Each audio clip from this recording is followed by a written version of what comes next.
We begin with breaking news out of New Orleans. CNN has learned that a mass casualty incident has been reported overnight in the French Quarter. We have video coming in just now. You can see the scene right there in the French Quarter in New Orleans. Emergency officials says that early Wednesday, this incident happened on Canal and Bourbon Street. You can see ambulances right there from just overnight in the early morning hours. CNN's working to get further details, and as soon as we get that, we'll bring you updates on that story. And we're continuing to follow that breaking news out of New Orleans. CNN has just learned that 10 people are dead and at least 30 others injured in a mass casualty incident in the French Quarter overnight. We're going to bring you more information coming up on this special edition of CNN News Central on New Year's Day. We'll be right back.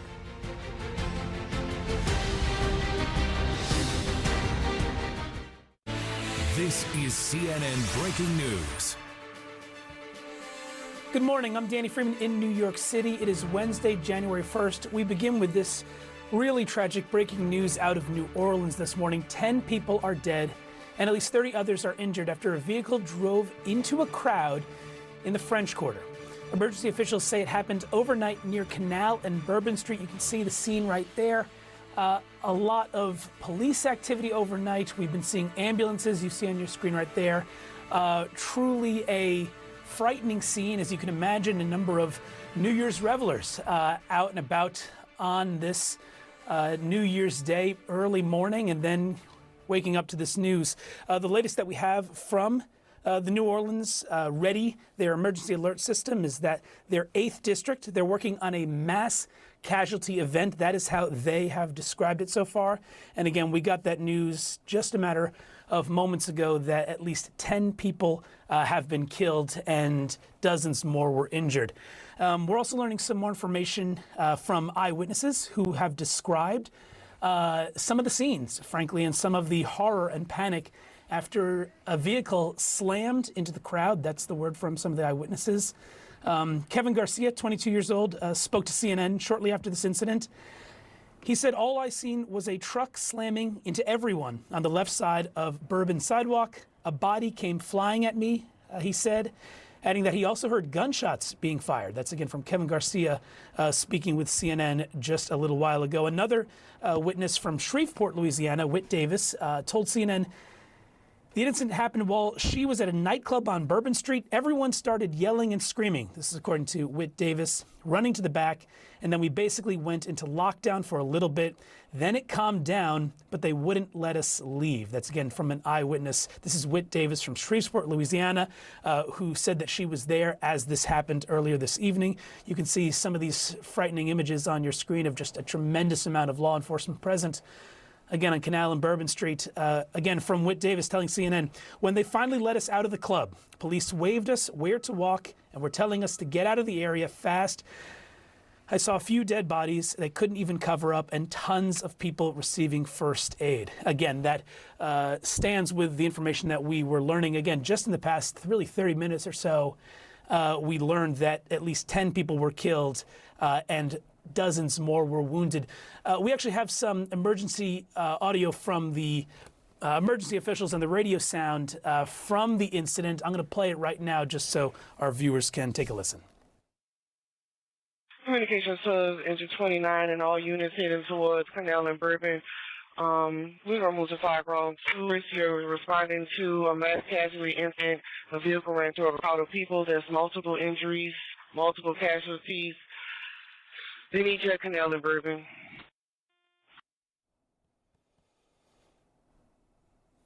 And again, we're following this breaking news, a tremendously troubling story out of New Orleans this morning. We're learning that 10 people are dead, at least 30 others are injured after a vehicle drove into a crowd in the French Quarter of New Orleans. Of course, the very famous, very populated, you can imagine, area, especially on New Year's Eve, going into the early morning hours of New Year's Day. I believe we have CNN senior law enforcement analyst Andrew McCabe joining us now. Andrew, I know that you're coming to the story fresh, and we're all learning information as it comes in right now. But again, just knowing that, as far as we know, a car drove into a crowd of people, killing at least 10. Andrew, give me your first thoughts. I mean, we've seen this type of incident in other parts of the world over the past couple of weeks. Yeah, we certainly have, Danny, and it's because of those other experiences with similar mass casualty events that we have to kind of, at this point, really keep our minds open to any possibility. I think first and foremost, of course, the first responders are trying to get an accurate assessment of the injuries and the fatalities and to tend to the people on scene, and that alone is a massive undertaking. Just getting the right assets to the scene can be very challenging in a place like New Orleans. Tough to move around there. You've got a lot of people, a lot of vehicles, a lot of potential obstructions. So they want to get as many ambulances and EMTs and medical personnel, fire personnel into that place as they can to just assess the damages and the injuries to people. But as you mentioned, we've seen in just in the last couple of months, and specifically thinking of the Christmas market attacks in Germany, that there are sometimes that incidents like this are intentionally created. Now, we don't know if that's the case with this. It could very well be someone who was incapacitated or intoxicated or something, went the wrong way with their vehicle, reacted terribly, and caused this by mistake. And that's probably how folks on the scene are thinking about this. But you have to keep in the back of your mind the possibility that this could have been an intentional event, someone who was in the act of protest or with some sort of terrorist purpose. Again, we don't know that here yet. We haven't heard anything about the perpetrator of this mass casualty event. But, folks on the scene have really got to keep an open mind as to what caused this and whether or not there are any other threats that we need to be concerned about. Well, and it's interesting. I appreciate you saying that and kind of, setting the stage for us that we're still learning quite a lot about this particular incident, and there's still quite a lot we don't know. But again, you look at that Christmas market attack back in Germany, that, as we're learning, seemed to truly be intentional. But it was interesting. I was here in New York back on Christmas, and there was a story of a taxi cab hitting a couple of pedestrians, and it turned out that was, as you noted, in the realm of possibilities, that was someone who, according to police, was having a medical episode. I imagine those are two examples of the challenge of what law enforcement officers are looking at with something so terrible like this, in that it could either be, it could be anything at this point. That's really the situation. Andrew, I was also curious. I was describing some eyewitness interviews that CNN got just a little while ago. And I wanted your take on this because one person said that they thought that they might have even heard gunshots in the aftermath of this car driving through. Now, obviously, in chaos, you could hear a lot of things, but what would that potentially tell you if that were in fact the case, as a witness told us just a little while ago? Yeah, I think you have to, obviously you want to hear what any witnesses have to say. You want to record all those statements right off the bat. But investigators know that eyewitness testimony in the middle of an attack or an incident like this can very frequently be kind of off base. And so you got to be very careful before you start drawing conclusions about whether or not something like that happened. It's very, very frequent that really most mass shootings, you'll have a couple of eyewitnesses who will say there were two shooters instead of one, or, they were shooting in two different locations. And when we sort through all that after the fact, we come to find out that that was not the case, and that people sometimes mishear things and they react very strongly to things that might be the sound of gunshots. So we don't know yet, but we do know, if you think about intentional acts like this one, and the Christmas market attack in Germany is the most recent, but there have been very many of these back across time. There's been, I think, probably at least 3 Christmas market attacks in Germany that I can think of in the last 10 years or so. We've had attacks in the United States with vehicles and large crowds. You remember Saifullah Saipov, who drove a rental truck up the West Side Highway and onto the pedestrian park there, and used it to run over people. So, and in some vehicle attacks, I'm thinking of some in the United Kingdom several years ago. The attackers abandoned the vehicles and then continued their attacks on foot with knives or firearms, things like that. So it is a possibility, but again, we're really far from that. What we have is just the word of one eyewitness, hasn't been corroborated. Sure. We don't have any reporting on individuals with gunshot injuries at this point. So those are the sorts of things that investigators will want to see to try to corroborate that testimony or rule it out.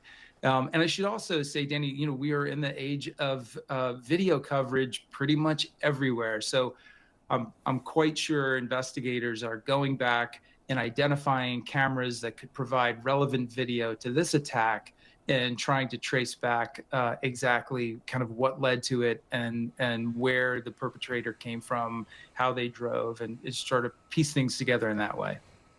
Andrew, so I'm here in New York, and I was walking around New York City last night, obviously with Times Square and the dropping of the ball, a tremendous amount of security. I live in Philadelphia. A lot of times when there are these big tentpole events, you see garbage trucks and other large vehicles that cities will bring out to block areas where they know that a lot of people will be, whether it's a marathon, you name it. Yep. How difficult is it to secure a place like Bourbon Street, for example, on a night where there are expected, you would imagine, to be a tremendous amount of people out and about celebrating? Yeah, it's very challenging, Danny. Very, very challenging. Fortunately, our law enforcement and particularly police agencies in large cities like New Orleans, like New York, like Philadelphia are very good at it because they've had a lot of practice. And you've mentioned one of the most time-tested ways of doing that is you block access to the area where you want the crowd to gather. And you can block it really with anything, but one of the most effective tools that we've seen is the use of salt trucks. So the trucks that would be out clearing the roads and spreading salt down before or during a snowstorm, they're usually not, you're not using them for that on that evening, but you'll see them everywhere because they're really big, really heavy. You can't move them without the key, so they're good at blocking off roads. The key to that sort of crowd safety is getting the crowd into the area that you think is safe and then freezing that area from access to vehicles. It's, New York is probably the best at this with Times Square, having had this exercise every year on New Year's Eve. They're quite good at it. And one of the things that they do is they control that crowd. So if you show up to watch Times Square, you come much earlier in the day, you get put into a small kind of penned off area, and you have to stay there until the whole thing's finished, or you can't get back in.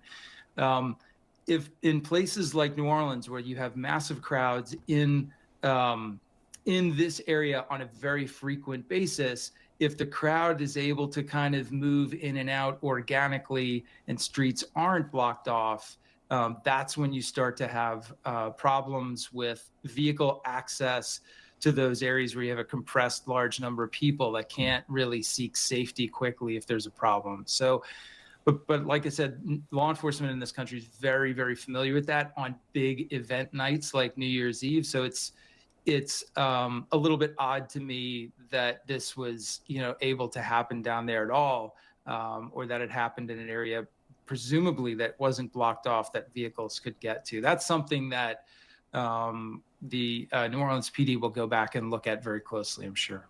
Well, of course, like you said, because we're talking about Bourbon Street specifically. This is the the street in New Orleans where you will have, especially on a big night like New Year's, presumably a lot of people walking around. Andrew, I'm just going to give you this update that we have from again the New Orleans Mass Emergency Alert System. They reiterate much of what we've known before, that there are 10 fatalities from this incident, 30 injured. But they note that it seems as though there's 5 hospitals that have received patients and those injured.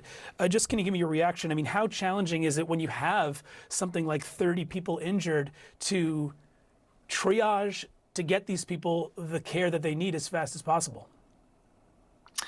Yeah, again, Danny, this is a skill and a mass casualty response plan that I'm sure has been in place, has been trained on, has been practiced across the first responder and medical community in and around New Orleans, I'm sure, for many years. This is what happens in large cities across the country every day. And what you're referring to is exactly the way the system is supposed to work. Rather than overwhelm the closest hospital or emergency room with all of the casualties, the 911 dispatchers and the ambulance drivers understand that when an event like this is called, that people are going to be essentially distributed across the healthcare kind of network in the area. And those hospitals, as soon as this call went out on 911, have reached out to their own networks, have brought in extra staffing, extra doctors, extra nurses, techs, all the folks that make the ERs around this country run and do the great work that they do. So those are the sort of kind of muscle memory issues that the first responder community, this is why they train. This is what they train for. And I think actually that update, Danny, is a really good one. We know that the system is in place and it's working the way it's supposed to. That's how you get the most care to the most injured people quickly. So that's a statistic that I'm actually happy to see. Andrew, stick with us. Don't go anywhere for a second. I'm just going to check in now with CNN's Jean Casarez, who I know has also been following this story this early morning. Again, this hard news about a car driving into a crowd of people. Jean, tell us what more you're learning about this hard situation coming out of New Orleans. Well, Danny, we are looking at live pictures right there. So obviously this is an extremely active scene they are working on. And from the almost initial call that came out, and CNN was able to get that audio tape, it said there were multiple injuries and multiple casualties. So it appears as though from the beginning, they knew there was a situation where there were deceased people. What we're learning now, as you have said, is that 10 people are dead, 30 people injured. All 30 people were taken by ambulances to the hospitals, and you have just reported multiple hospitals in the area. The New Orleans Emergency Medical Services is the one that was responsible for getting all of the victims, transporting them to the hospital. But we do not know the status of those victims. We do not know the cause of this. This is going to take a long time to really reconstruct that scene, talk to witnesses. There was one young woman that came out of a bar because it was in the vicinity. They had heard what was happening at Bourbon and Canal Street. Another person described it as a truck slamming into the people that were there at the corner of the Bourbon and Canal Street. So obviously this is something that those that were in the vicinity heard, some saw. So obviously this is just the beginning of this working scene that's going on right now as these live pictures show. Danny? Andrew, I'm curious, on a night like New Year's Eve, you imagine that there's got to be an enormous amount of law enforcement presence out on the street anyway. Can you talk to me about, does a night like this, a marquee night like this, does it make it such that if something bad happens like this, there are enough resources, or does it make it more challenging to actually respond to a mass casualty incident? Well, I think the massive amount of resources that we use to secure events like this in advance are that, there's a reason for that, and it's so that you have as many hands on duty as you can muster in the sad moment when something like this happens. So the challenge is, if you find yourself in a continuing situation, it can be hard to maintain that level of staffing over a longer period of time. But hopefully that's not the situation we're in this morning. There can be some downsides to having a massive number of people respond to an incident. We typically experience something called like self-deployment in the law enforcement community. So when the call goes out on the radio, anyone in the area responds, and they usually do that by driving vehicles to that location. And in some events, we have found that first responders, particularly ambulance crews, have a hard time getting ambulances into where people are injured, because there are so many vehicles like basically left on the side of the road, abandoned by police officers and others who have kind of responded to the event. The horrible mass shooting in Aurora, Colorado years ago in the movie was kind of the prime example of that. You had ambulances, but they couldn't get to people and help them because of the massive traffic problem. Hopefully that hasn't happened here. You already had a lot of people working, I'm sure, last night in New Orleans. And so those folks are fortunately on the job and doing what we need them to do. But there are the logistics around responding to attacks and events like this that I think people don't understand if you've never actually worked one. But that is certainly one of them. Getting the first responders the right resources to the scene when you need them can be tough.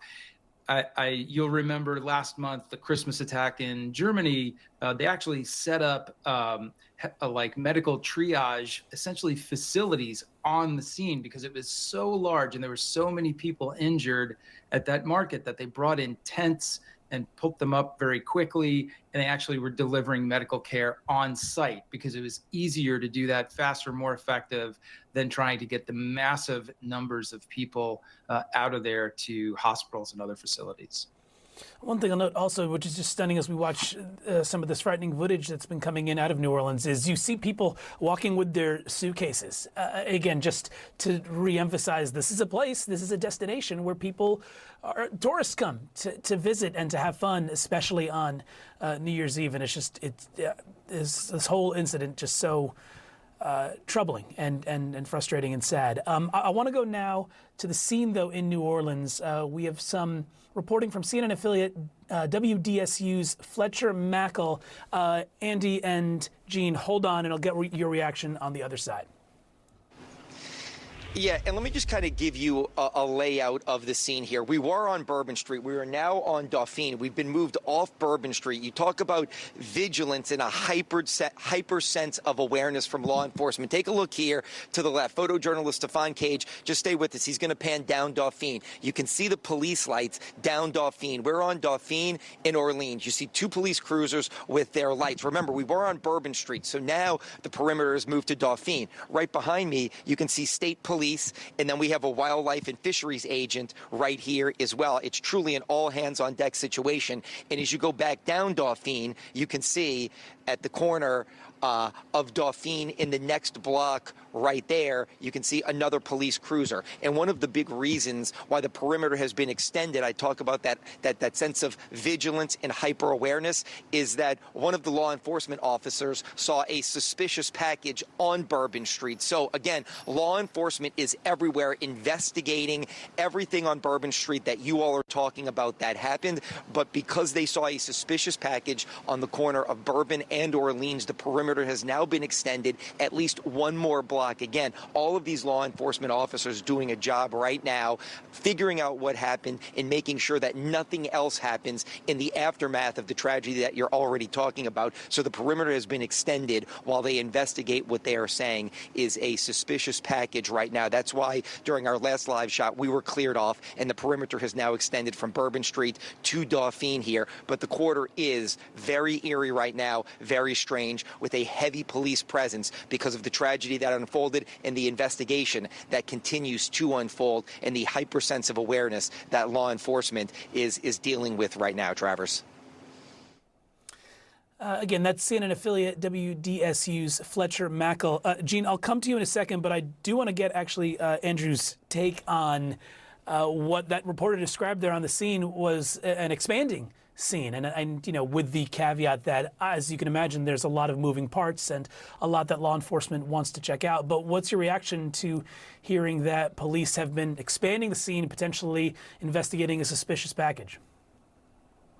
Yeah, Danny, perfect example of the kind of fog of war that accompanies these sort of events when you don't know, you don't have a solid fix on exactly how this happened. So we talked a few minutes ago about trying to make that determination as to whether this was an accident, somebody suffering some sort of a medical emergency or intoxicated behind the wheel of a car, or if it was an intentional event.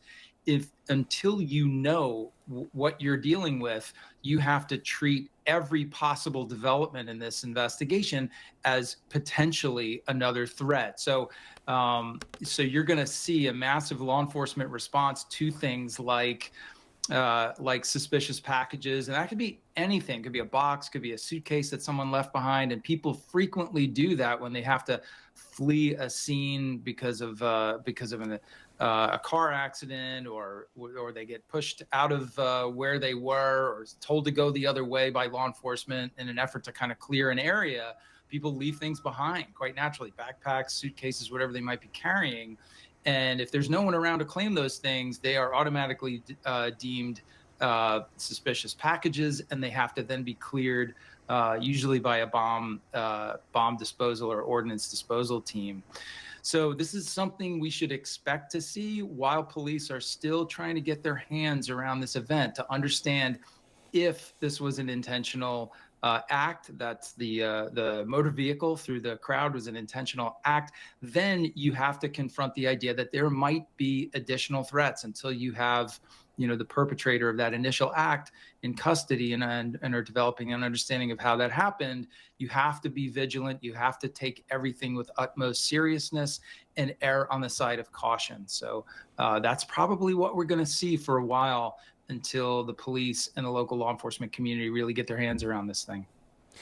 And we're getting a little bit more context in terms of what has been going on outside of just the New Year's Eve and New Year's Day celebrations in New Orleans.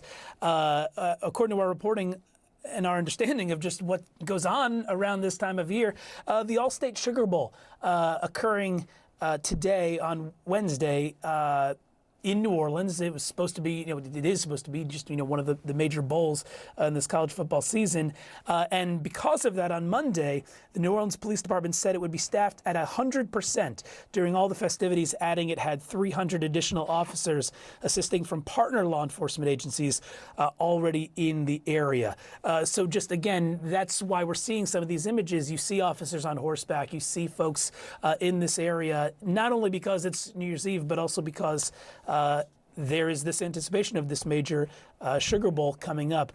Jean, I want to go to you and get your reaction, if that's all right, to the report that we heard.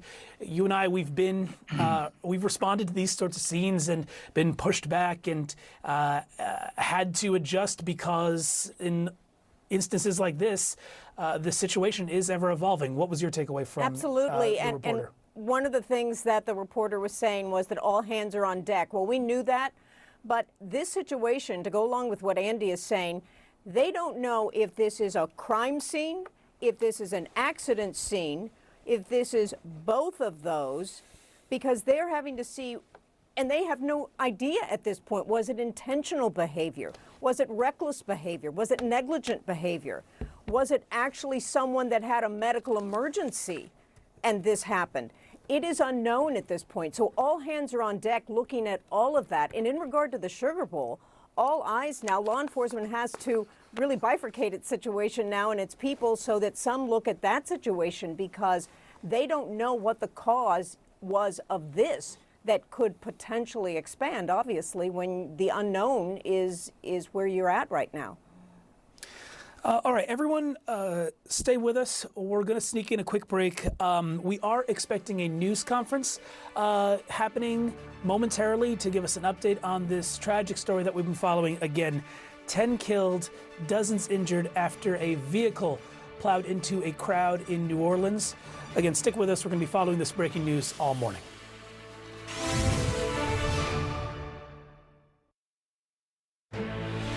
This is CNN Breaking News. And we continue to follow this really troubling breaking news on this New Year's Day.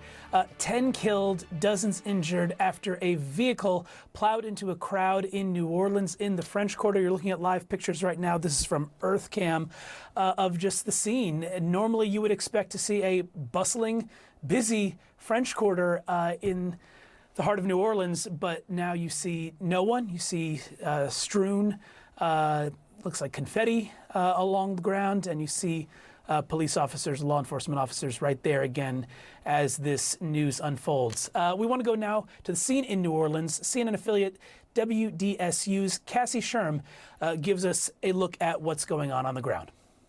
What my sources are saying from NOPD, and in fact, some of the other law enforcement agencies that are here, they're saying they're treating this as intentional. And that's why FBI has now taken over the scene, as well as homicide units here for NOPD. So we are expecting it to be locked down for quite some time, because there is a lot of areas that this hit, as more than 27 people impacted. I heard from Aubrey, 30 people transported.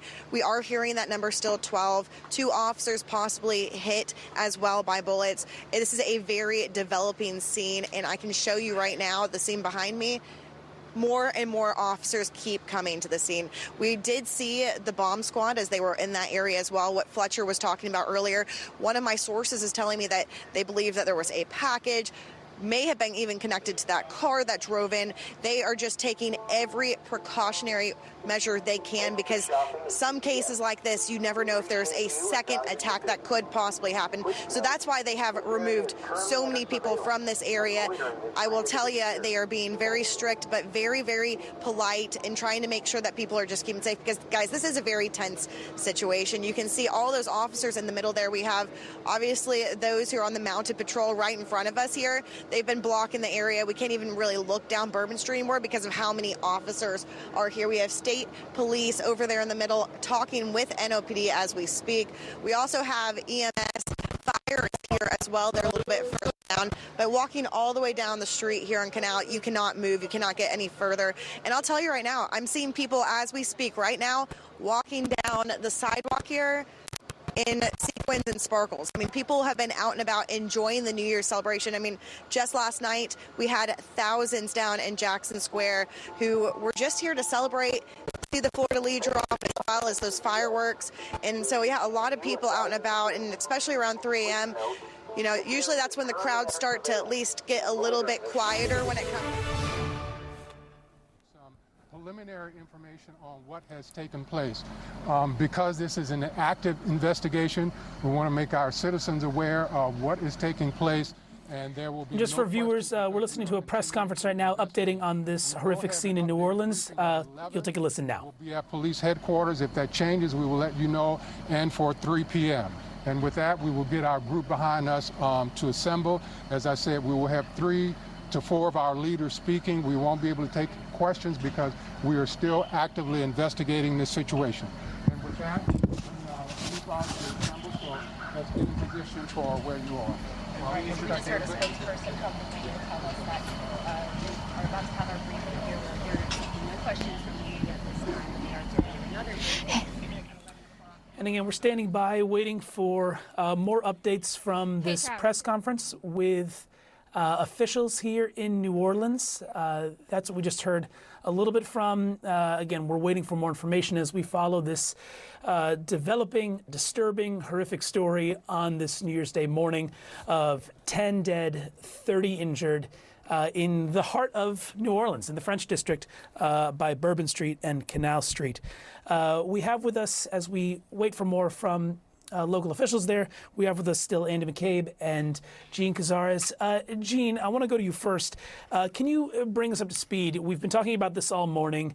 What do we know so far when it comes to what exactly happened in New Orleans a few hours ago? Well, what CNN has confirmed is that it was at the corner of Bourbon Street and Canal Street, right in the heart of the French Quarter.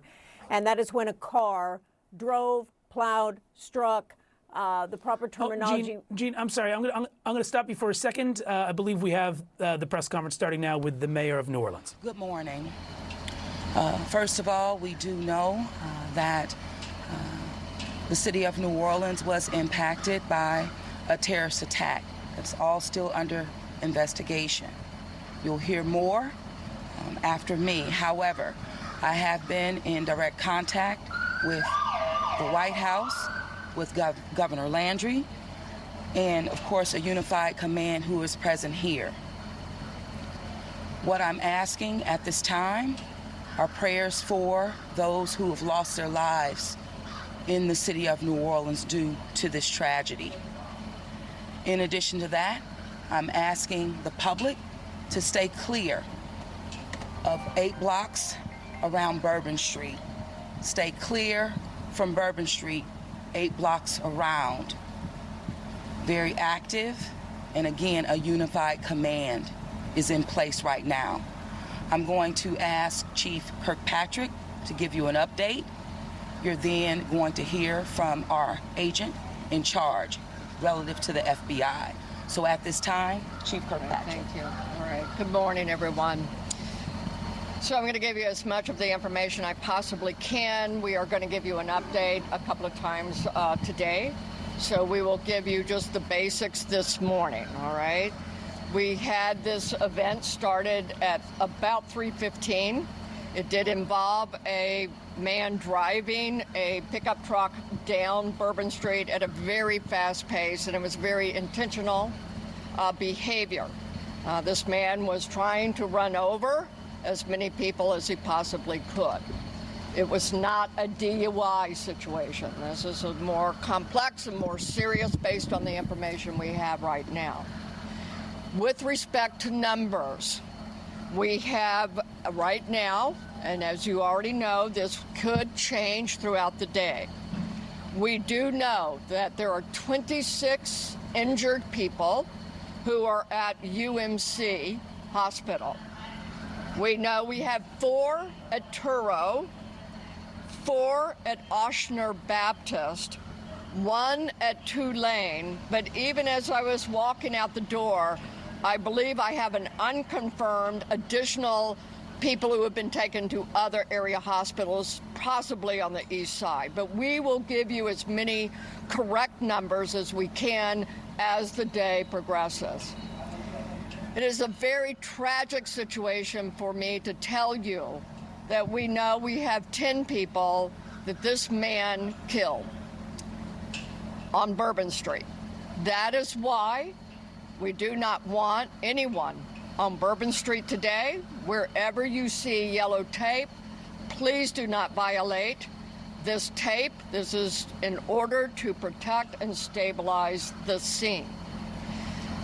We have information to a certain degree of the demographics of those who are in the hospital right now. We do not know at this point how many could be tourists versus locals.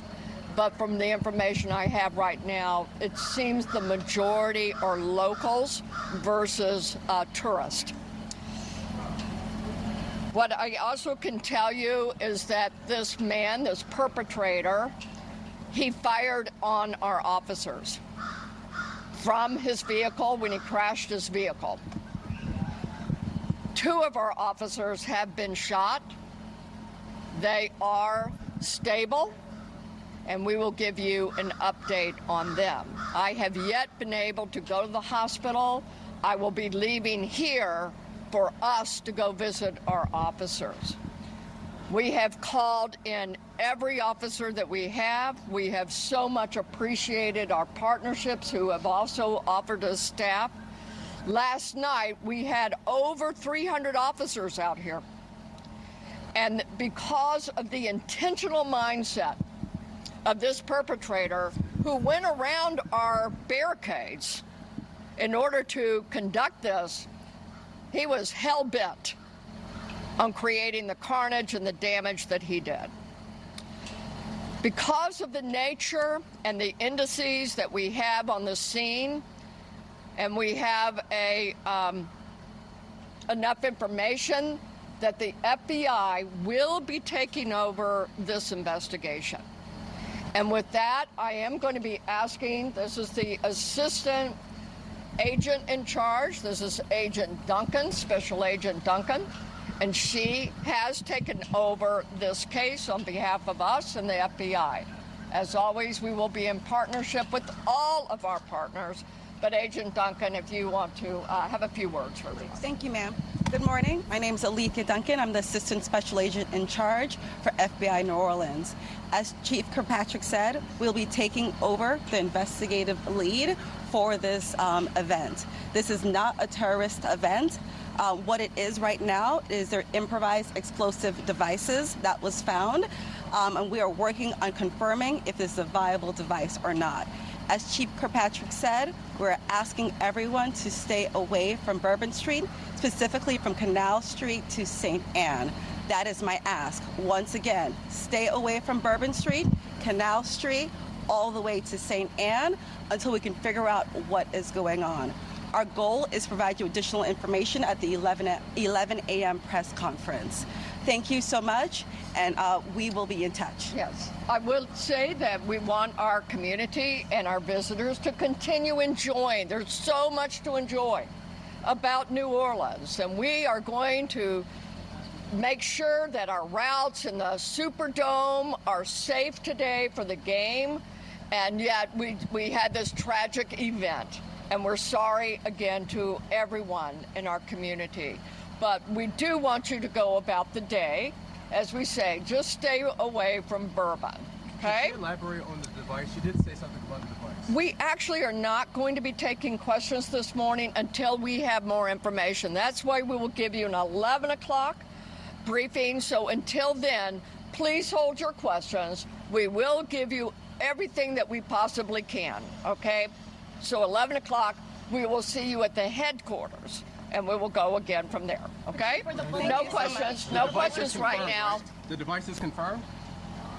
Thank you all. We will see you at 11 a.m. All right, so what you just heard right there was an update from local officials in New Orleans, the mayor there speaking, the police chief speaking as well, and then also the FBI speaking as well, because they announced that they will be taking over this investigation. We learned a tremendous amount of information from that press briefing. First off, that this incident started around 3:15 in the morning in New Orleans in the French Quarter, that there was a man driving a pickup truck, and that this was very intentional behavior. The police chief there saying that this was not a DUI situation, that this person was trying to run people over, also saying that he was hell-bent on creating carnage. Another thing that we learned from that press briefing is that the man who was in this pickup truck, who allegedly, or according to police, drove down Bourbon Street trying to hit people, also fired on New Orleans police officers after, I guess it seems he crashed his car, and that 2 officers were shot by this suspect. One of the other things that came up in this press briefing was that it sounded like the FBI said there, the assistant special agent in charge, that there was an improvised explosive device found, and they're checking on that. But again, as you heard at the end of that press conference, they didn't take any questions, so there was not an opportunity to clarify more about that. Let's go to our reporters and analysts who we have with us. I believe we still have Andrew McCabe and Jean Casarez. Andrew, we were talking about what this may or may not have been earlier in the morning. The local officials there clearly saying that this was an intentional act. Yeah, Danny, that's right. I thought a bit surprising to see the police chief come out that strongly. She was unequivocal that this was an intentional act. She mentioned that the perpetrator drove around their barricades in order to get to the crowd that he was apparently seeking, trying to run over. So it's interesting. And then you had the representative from the FBI, the assistant special agent in charge, say that they did not believe it was a terrorist attack, or maybe they weren't ready to conclude that at this point. And I think it's important to note that there are distinctions there. You could have an intentional act that is criminal in nature by someone who's trying to hurt someone else or a group of other people that is not connected to some sort of a terrorist organization or motivated by terrorism. So there's all sorts of kind of gray area right now, despite the amount of information we got out of that very brief press conference. There's still a lot of questions to be answered. And the biggest for me right now, Danny, is do they have this individual in custody? Because if I'm correct, neither the police chief nor the FBI representative was clear about that. If he crashed the vehicle and then fired shots at police officers, you would think that he's in custody, but of course we don't know that yet. We certainly can't confirm that. But no question, they're handling this with everything they've got, and I think putting the FBI in the lead investigatively is probably the right call. They certainly have the assets and the resources necessary to sort through a massive crime scene like this. Yeah, and Andrew, I agree. That was one of the bigger questions that I had at the end of that press conference. Is again, I agree with you. I did not hear from any of the officials there what the status is of the suspect here. Jean, one of the other fascinating things that the police chief said is that they had, as we reported, more than 300 officers in that area around the French Quarter on New Year's Eve. Just tell me, what was your takeaway from what we just heard? I think all of the resources they had, they brought in to the area, especially when this happened. I guess we do know now that it was an intentional scene, though. So this is a massive crime scene that they are processing right now as we speak. 26 were injured is what we heard through that press conference. But what I can see is that talking about this being a working crime scene, when they mentioned the improvised explosive devices, there appeared to be a question. They were not sure if, in fact, that's what they had that they would be looking at now, but they wanted everyone and anyone to stay away from the Bourbon Street area. So it appears as though that's their next order of business right here, to see exactly what is going on with the possibility of those devices.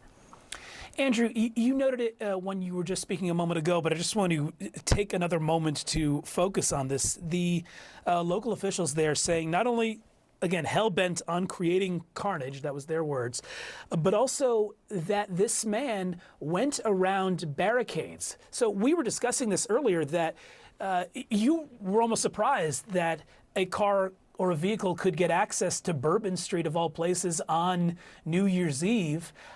It seems like this particular suspect, according to those local officials, went out of his way to get around any sort of barricades that were up. What do you make of that? Well, I mean, it shows you how hard it is to deter a motivated, driven attacker. And so if this is someone who, as the chief said, was hell-bent on causing carnage, you have to think of these things when you're trying to secure an event in terms of someone like that who is going to go to any length and exploit any weakness in your system, which is and your security plan, which is why I would expect that after this event has been after we're away from the crime scene and the police department has a moment to think about this, they're going to think about how adequately did they barricade that access point. If he was able to drive around it, it certainly raises some questions about whether or not that was adequately done. Again, that's an issue for another day, but you can't ever discount or take lightly what a driven, motivated, trained attacker can do. Now, we don't know anything about the attacker in this situation because we haven't heard those sorts of details yet. But, again, you're putting together a massive security plan like this to secure a large crowd in the middle of a huge event that everyone can see is coming. You've really got to think that you've got to protect that crowd from every possible attack direction and method, and I'm sure they'll go back and reassess how adequately they did that. All right, Andrew, Jean, hold on for us for just a moment. We're going to take a quick break, but again, just to recap what we've been learning over the course of this morning, a tragic situation in New Orleans, 10 people killed, more than 30 injured after a car drove through a crowd in the early hours of New Year's Day. Local officials saying this was very intentional behavior. We'll talk more about it on the other side. And we continue to follow this breaking news out of New Orleans, this tragic news that 10 people have been killed, dozens other injured after a car drove through a crowd in New Orleans, Bourbon Street. Of course, the popular destination packed with people overnight during the New Year's Eve festivities. The governor of Louisiana tweeting just a little while ago A horrific act of violence took place on Bourbon Street earlier this morning. Please join Shannon and I in praying for all the victims and first responders on scene. I urge all near the scene to avoid the area. That's Louisiana Governor Jeff Landry. We've been looking at these images all morning just of a tremendous police response to this mass casualty incident. I want to go, though, now to the scene in New Orleans. We have CNN affiliate WDSU's Fletcher Mackel with a report. No, and we showed you some images. We were on Bourbon Street on the corner of Bourbon and Orleans, and we were moved to Dauphine about a block away because we were by a state police trooper who noticed what he felt like was a suspicious package. So they moved the perimeter back at least a block because they are being vigilant and hypersensitive because of what was just detailed by the police superintendent and law enforcement officials. And they certainly want to prevent any type of second attack as well. And right now, most of the streets here in the French Quarter are still blocked. There's a lot of people just waking up and finding out what's happening, coming to work this morning and not being able to get into the French Quarter. I'm also going to step out of the way right now because this is one of those really eerie, sad situations. You're looking at maybe the most iconic structure in the city of New Orleans, the St. Louis Cathedral, and as photojournalist Stefan Cage zooms out, you see police cruisers. You know, this is supposed to be a festive time, ringing in the new year, a fresh start, everybody having fun, enjoying the Sugar Bowl between Georgia and Notre Dame tonight, getting ready for the biggest event that our city's going to host in a long time, Super Bowl 59. And instead, we're talking about tragedy and chaos. And so, again, our beautiful city dealing with chaos once again as law enforcement. And we'll have much more on this developing story in just a moment. We're going to take a quick break and then tell you what you need to know about this situation in New Orleans.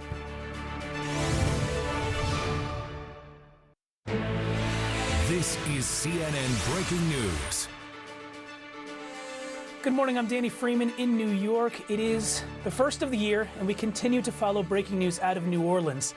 10 people are dead, at least 35 others injured after a car drove into a crowd in the French Quarter. We have here.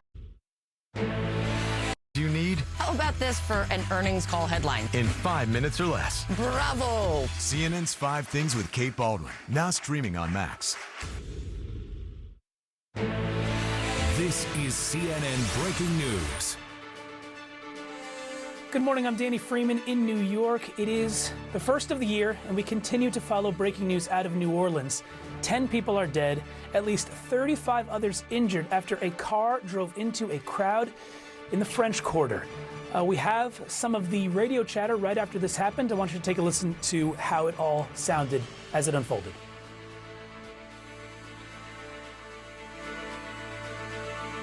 Communications to Engine 29 and all units heading towards Canal and Bourbon.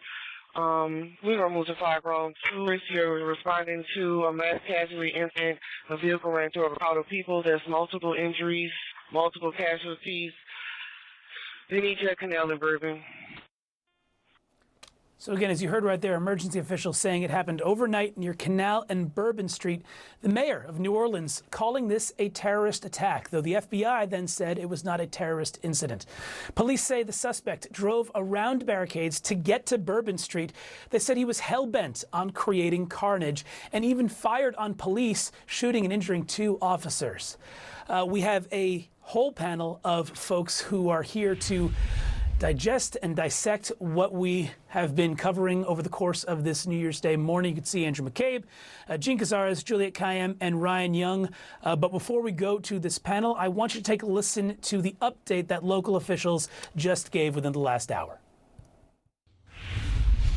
First of all, we do know that the city of New Orleans was impacted by a terrorist attack. It's all still under investigation. You'll hear more after me. However, I have been in direct contact with the White House, with Governor Landry, and of course a unified command who is present here. What I'm asking at this time are prayers for those who have lost their lives in the city of New Orleans due to this tragedy. In addition to that, I'm asking the public to stay clear of 8 blocks around Bourbon Street. Stay clear from Bourbon Street, 8 blocks around. very active, and again, a unified command is in place right now. I'm going to ask Chief Kirkpatrick to give you an update. You're then going to hear from our agent in charge relative to the FBI. So at this time, Chief Kirkpatrick. Thank you. All right. Good morning, everyone. So I'm going to give you as much of the information I possibly can. We are going to give you an update a couple of times today. So we will give you just the basics this morning, all right? We had this event started at about 3:15. It did involve a man driving a pickup truck down Bourbon Street at a very fast pace, and it was very intentional behavior.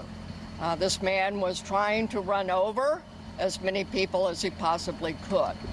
It was not a DUI situation. This is a more complex and more serious based on the information we have right now.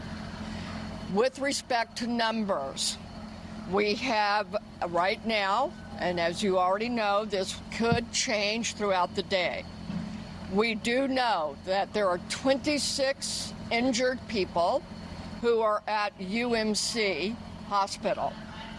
We know we have 4 at Truro, 4 at Ochsner Baptist, 1 at Tulane, but even as I was walking out the door, I believe I have an unconfirmed additional people who have been taken to other area hospitals, possibly on the east side. But we will give you as many correct numbers as we can as the day progresses. It is a very tragic situation for me to tell you that we know we have 10 people that this man killed on Bourbon Street. That is why we do not want anyone on Bourbon Street today. Wherever you see yellow tape, please do not violate this tape. This is in order to protect and stabilize the scene. We have information to a certain degree of the demographics of those who are in the hospital right now. We do not know at this point how many could be tourists versus locals, but from the information I have right now, it seems the majority are locals versus tourists. What I also can tell you is that this man, this perpetrator, he fired on our officers from his vehicle when he crashed his vehicle. 2 of our officers have been shot. They are stable, and we will give you an update on them. I have yet been able to go to the hospital. I will be leaving here for us to go visit our officers. We have called in every officer that we have. We have so much appreciated our partnerships who have also offered us staff. Last night, we had over 300 officers out here. And because of the intentional mindset of this perpetrator who went around our barricades in order to conduct this, he was hell-bent on creating the carnage and the damage that he did. Because of the nature and the indices that we have on the scene, and we have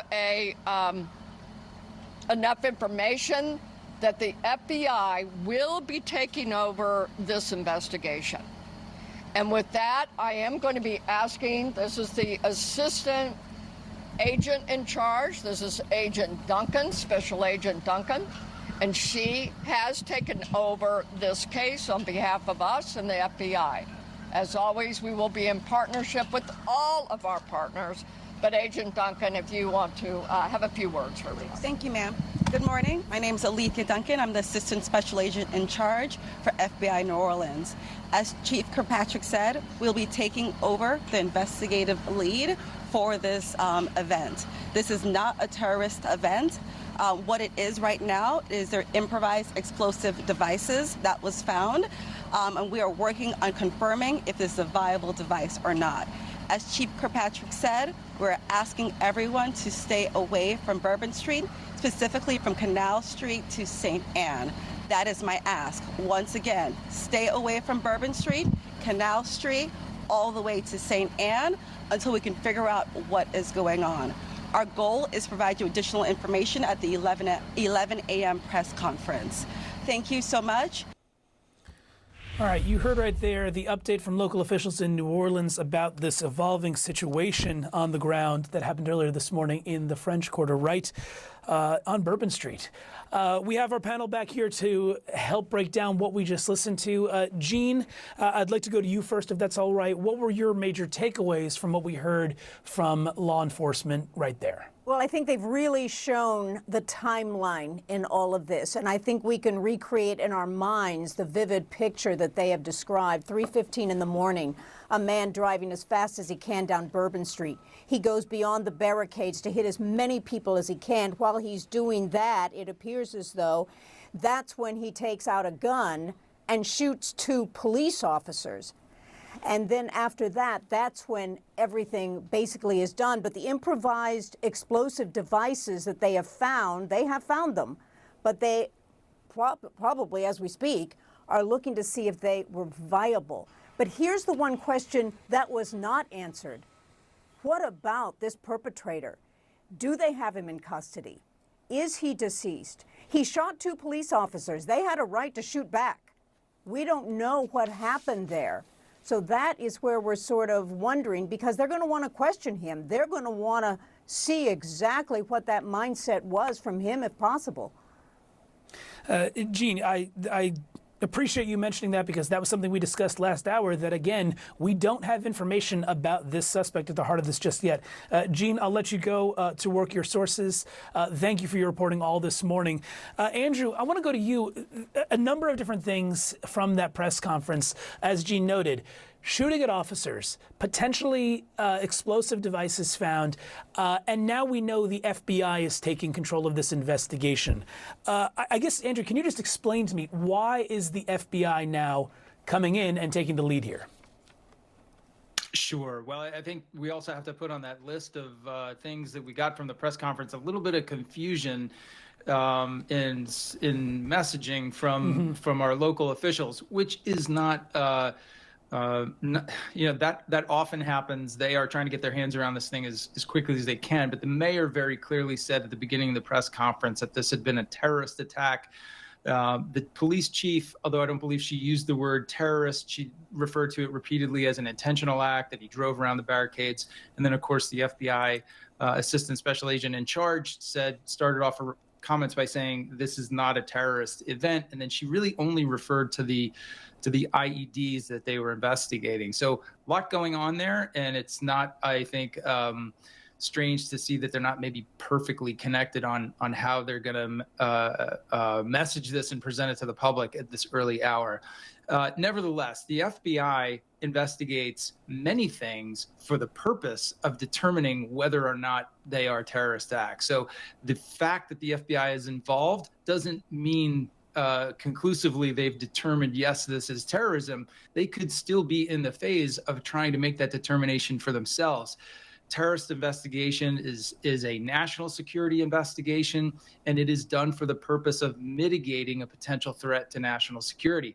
You don't wait until the terrorism label has been applied before you get out the agents and the resources and the teams to do this work. So I think it's entirely predictable and responsible that the FBI is now at the front of this very large law enforcement team, and that's to make that determination about potential national security threats. They want to know if this was an intentional attack, why did it happen, and most importantly, do they need to be concerned about another one? Are there other people out there who might have helped this attacker, trained this person, supported them with resources or money or instruments that they needed for this attack, and are there potentially other attackers out there they need to be prepared for? So it also brings the entirety of the FBI's intelligence collection apparatus to the table, and that's going to really inform the direction that the investigators go,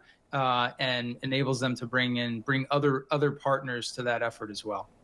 And I should note, the local law enforcement folks there who were speaking said that there will be another press conference at 11 a.m. local time, where hopefully we can have the opportunity to hear more about that conflicting messaging, the potential devices, and again, crucially, as Jean noted earlier, the suspect as well.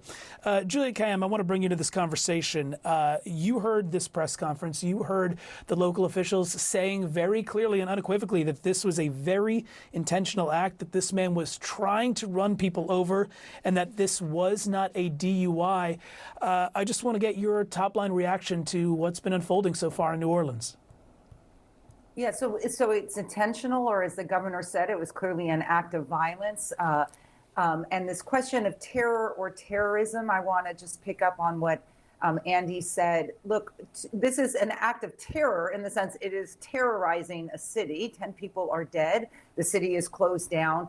And the mayor may have been using that term, or the term terror, as a reflection and a description of what this kind of violence does to a city, regardless of the perpetrator's intent.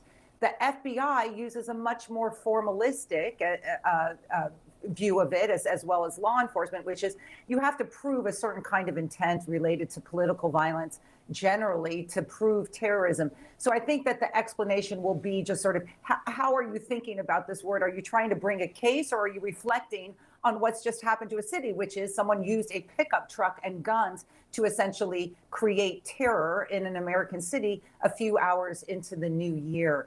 We will get clarity on that. Part of it is we can't get clarity until we know who the perpetrator is. As we've been saying, who is he? Is he in custody? Is he alive or dead? Did they know him before? Did the FBI know him before? The IEDs, as Andy was saying, is just a factor that shows both intent, sort of pre-planning. He didn't just sort of, something didn't happen that night and he decides to ram in. I mean, he clearly had some pre-planning to this if there are viable IEDs, but IEDs also can be used loosely. So we'll wait on that. I'm looking at a couple other things. 3 a.m. Is not 12 a.m. I know that sounds weird, but for those of us who were on call with you last night with CNN, you sort of start to sort of, let loose a little bit at 12, 12:15, 12:30, as it looks like things are safe. So 3 a.m. it's less dense, but we also wonder, what was the police presence like? What were the barricades like at that time? And was there any drawdown over the course of those hours that may have made this attack a little bit easier for the perpetrator? These things will all be answered, but in particular, obviously, who is this person? I want to bring into the conversation also CNN's Ryan Young from Atlanta. Ryan, a couple of things that just put into context what's going on in New Orleans today as we're looking at now footage of the scene in the daylight hours. The Sugar Bowl is happening today. Of course, an enormous college football bowl, typical after on New Year's Day. Yep. The reason that's important is not only are there a tremendous amount of people in New Orleans, even more so than there would normally be for New Year's Eve on Bourbon Street, but there was a tremendous law enforcement presence and continues to be already. What did you hear on that particular subject from the press conference? Well, let's take that in a couple layers here. Not only do you have the Sugar Bowl, but you also have the Super Bowl that's coming up in less than a month, pretty much. That's going to happen in that same city. And when you talk about the layers of security, as someone who's covered the Sugar Bowl before, they really do a good job of sort of blocking off Bourbon Street as someone who's been there at midnight. But the idea, something that Julia brought up there, is did they move some barricades beforehand? We saw in New York, we've seen in cities like Atlanta and Chicago, they use the heavy sanitation trash trucks to sort of block off roads, and that's something that we haven't seen in this location. One thing we do know, and one of the reasons why they might be able to talk about that motivation and how that truck was moving through the crowd, is there are a lot of video cameras that are up and down Bourbon Street. So officers have probably had the opportunity to watch back the incident almost in real time to see exactly what happened. And that would lead me to the next question is, do they have a bead on the suspect? Because obviously, if you have a white F-150 that fired shots, the tracking cameras that are in that area should be able to flag that and be able to follow a license plate. So I'm hoping to hear from law enforcement in the near future about how they were able to track that vehicle and whether the suspect's still in it or did he flee. You would also believe that if 2 officers were fired on, did they return fire at some point? But when you look at those numbers and you see the fact that they use that clear language that he was trying to intentionally hit people who were in that area, you know just how dangerous that would be with a truck of that size. But one of the things that stood out to me is all I saw was those metal barricades in that area. The drawdown aspect of it, we know that usually they surge people in around that midnight area. New Orleans does a really good job of having a mounted patrol as well. So you just have to wonder what was the number of officers that were down there at the time of this at 3 o'clock. And then moving from that point, how many video surveillance cameras are in the area from local hotels, from local businesses? Did anybody who was involved in this, who was on the street, also get video that could help investigators? Those are all the big questions. And of course, hopefully we'll get more of that when it comes to around 11 o'clock. Yeah, and again, one of the interesting things is that we heard from eyewitnesses, Ryan, right at the or I should say maybe a couple of hours after this incident happened, and they had said, we heard gunshots. And initially, the question was there a gun-firing component of this incident? And then sure enough, as you heard from the law enforcement officials there absolutely was, as the suspect, according to these officials, shot 2 police officers. I want to bring into the conversation CNN's Tom Foreman, who, as I understand, you have a long history and relationship with New Orleans. And Tom, I've been to Bourbon Street, I've been to New Orleans. I imagine a lot of our viewers potentially have. But for those who haven't, we're looking at these images. These are tiny areas here. And the thought of a pickup truck plowing through Bourbon Street is pretty terrifying. Yeah, Bourbon Street on New Year's Eve or at Mardi Gras or during the Super Bowl or any of the other events in Sugar Bowl, as in tonight, around midnight, very likely would have been packed end to end like a rock concert. That's the only way I can describe it. I mean, a lot of us who are locals down there, at certain times of year, certain days, you would really not particularly want to be on Bourbon Street, not because it wasn't fascinating, but because it was so crowded sometimes. Now, the police in New Orleans arguably do some of the best crowd control in this country because they deal with such massive crowds. This area right here between Canal Street, this giant wide avenue coming right down the middle of New Orleans, where it turns there onto Bourbon Street, that really is a nexus that matters a great deal. They had a parade there yesterday afternoon for the Sugar Bowl in this area. And so when you turn there onto Bourbon Street, that's where the crowd first starts to pick up. If this truck had been, 2-3 blocks further down Bourbon Street, away from Canal, working its way into the town, the crowds would have likely been even larger. Over the years, there has been a real effort to stop vehicular access to that whole area. Bourbon Street is typically closed, except for some service vehicles, just virtually all the time. I mean, it's open some, but for that purpose, mainly it's closed. And the cross streets to it are typically closed. And when big events are happening, you will see the barricading of those streets, not only by permanent, movable, but barricades that are in place to stop traffic going down there, but also big dump trucks and things put there to stop people from coming in. So it's interesting that the mayor talked about the notion of this person somehow going around those barricades to get onto Bourbon Street and work their way down. This has been one of the reasons she mentioned that this wasn't a drunk driving incident was back in 2017, a drunk driver plowed into people during the Endymion Parade, one of the biggest parades of Carnival, and a couple dozen people were hurt. Nobody was killed at the time, but back then there was a great concern among all of us who know the town. There was obviously a concern for the people hurt, but for the notion that was this a terrorist attack? Was this, or a purposeful attack? Let's not use the word terrorist, I guess, since we have some confusion over whether that's what this constituted. But there was a question back then of whether it was a purposeful attack. Turned out it was more of a case of an intoxicated driver. But that's why the mayor was talking about this, and that is one of the reasons that this city has been aware of this kind of threat and has taken a lot of measures to prevent this kind of threat. It's going to be very interesting when we find out exactly where this car came from to start this attack. If it was in fact going down Bourbon Street, I would think it probably came from Canal, because Canal is kept open as much as possible because it is this main thoroughfare cutting right through the middle of the city, through hotels, restaurants, all sorts of things. But this, at the start of Bourbon Street here, I think when we get more details of exactly where this truck came from, exactly where it was going, and ultimately what did stop it. I don't know if it was the car crashing or did it hit some other barricades further down, because there are plenty of things to try to stop this from happening. Obviously it didn't work in this case, but as Andrew McCabe noted earlier on, when you have somebody very, very determined to bring damage like this, they can do it. And this is a big target. Sugar Bowl every year, huge event here. And loads of people down on Bourbon Street, of course, but out into Canal. And this is what, maybe 8 blocks from the Superdome there? You see the dome right there? You kind of wind in and out there. And everything over where you see the word Bourbon Street, everything to the right of that, or in this case, because of the curve of the river, it makes it shaped this way. It would be to the right and to the upper right-hand corner of your screen. That's the French Quarter over there, on that side of Canal Street.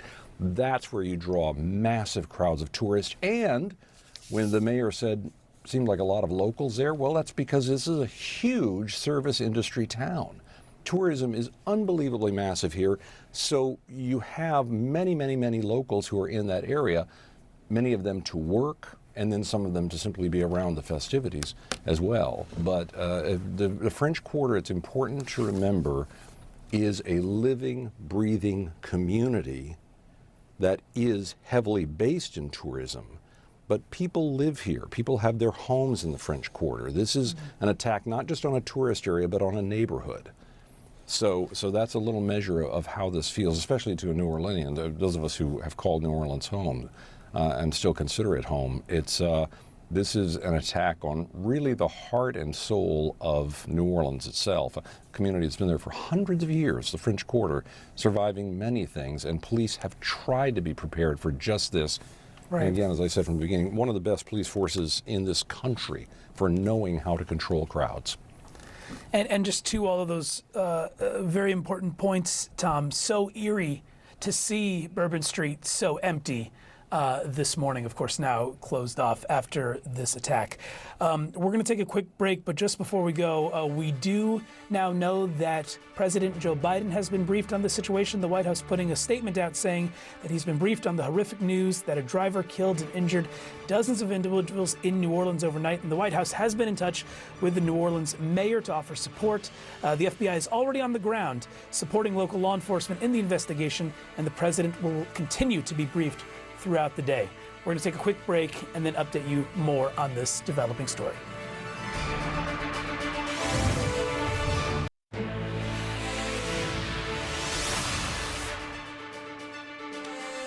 We continue to follow this breaking, tragic story of 10 killed, dozens other injured after a vehicle, a pickup truck, plowed through crowds on Bourbon Street in the heart of New Orleans. You're looking at photos right here from the French Quarter. It's been a challenging morning for this community. Local law enforcement telling us last hour that a man was driving a pickup truck exhibiting very intentional behavior. The police chief saying that this man was trying to run people over and was hell-bent on creating carnage. They emphasize this was not a DUI situation. The incident happened around 3:15 this morning, a couple hours, of course, after the turn of the new year. And local law enforcement officials also said that after this man crashed and finished driving through these crowds, he then fired on police officers. 2 officers were ultimately shot. We have a list of the hospitals that many of the injured victims were taken to. You can see right there, more than 30 people taken to 5 area hospitals across New Orleans. We don't know at this point any information really about the suspect at the heart of this case. We don't know the conditions of all of the 30-plus people who were taken to these area hospitals. But this all comes amid, of course, New Year's celebration last night into the early morning hours. And then, of course, the Sugar Bowl is happening today in New Orleans. A lot of people in the area, certainly in Bourbon Street and on Bourbon Street, as they celebrated the New Year's. I want to bring in CNN's Kayla Tausche now from Wilmington, I should say. She's traveling with President Joe Biden. Kayla, I understand the president has been briefed. What can you tell us?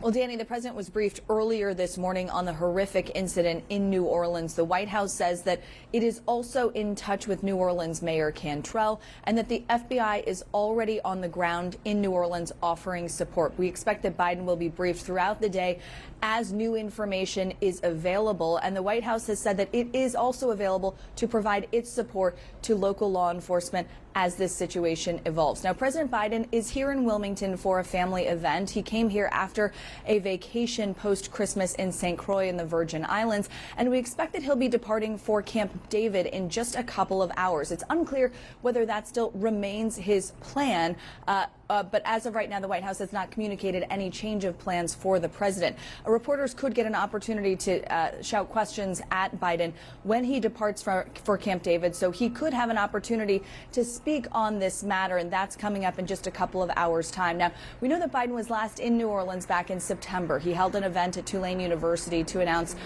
new funding for his Cancer Moonshot program, a partnership with cancer researchers at Tulane University. And at the time, several of his longtime advisors were also traveling there with him. He has very close ties to the city of New Orleans. His longtime infrastructure coordinator, Mitch Landrieu, was the mayor of the city. Cedric Richmond, also a longtime advisor to the president from New Orleans, as well as his budget director. So he has very close ties, as do many White House officials, to the city of New Orleans. But at this time, we know that Biden has been briefed, will continue to be briefed throughout the day, and we are awaiting any news on any potential statement by the president or whether he will take questions on this. Danny? Kayla Tausche, thank you very much for that update following President Joe Biden.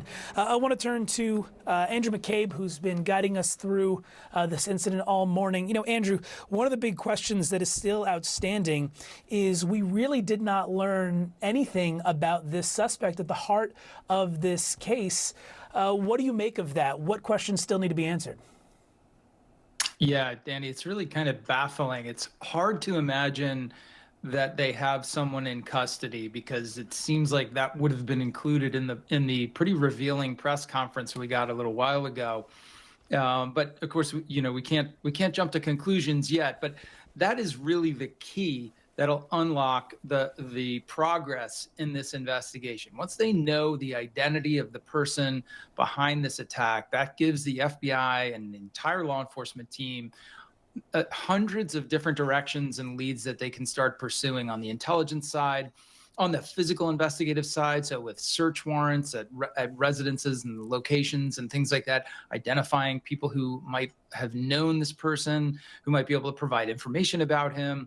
So that is really the linchpin of the investigation going forward, and that forward progress is important to basically answer the question of whether or not we need to be concerned about an ongoing threat. Are there other actors out there that we need to worry about, especially in New Orleans this weekend, when you have another massive event coming just a few hours from now with the Sugar Bowl? The Sugar Bowl, maybe, a half a mile from the site of this attack.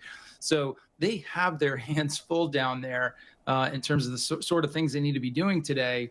I would expect they know the answers to many of these questions. They just simply haven't shared them with us yet, which is understandable. Oftentimes, it's better to continue, or at least to start doing that investigating without the public's eye on every step that you're taking. So hopefully we'll learn more from them at the next presser at 11 o'clock. Yeah, certainly, because there's still so many questions along those lines to be answered. Andrew McCabe, thank you, as always, for your analysis. We're going to take a quick break, and on the other side, we'll have more on this developing situation in New Orleans. Again, 10 killed, more than 30 injured after a car plowed through Bourbon Street in the early hours of New Year's Day. Stay with us.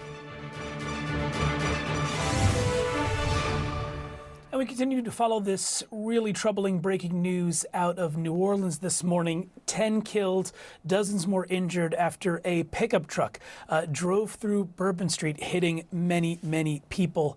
There are still a lot of questions that we have about the suspect behind this, who local law enforcement said also opened fire on at least 2 police officers, striking 2 police officers.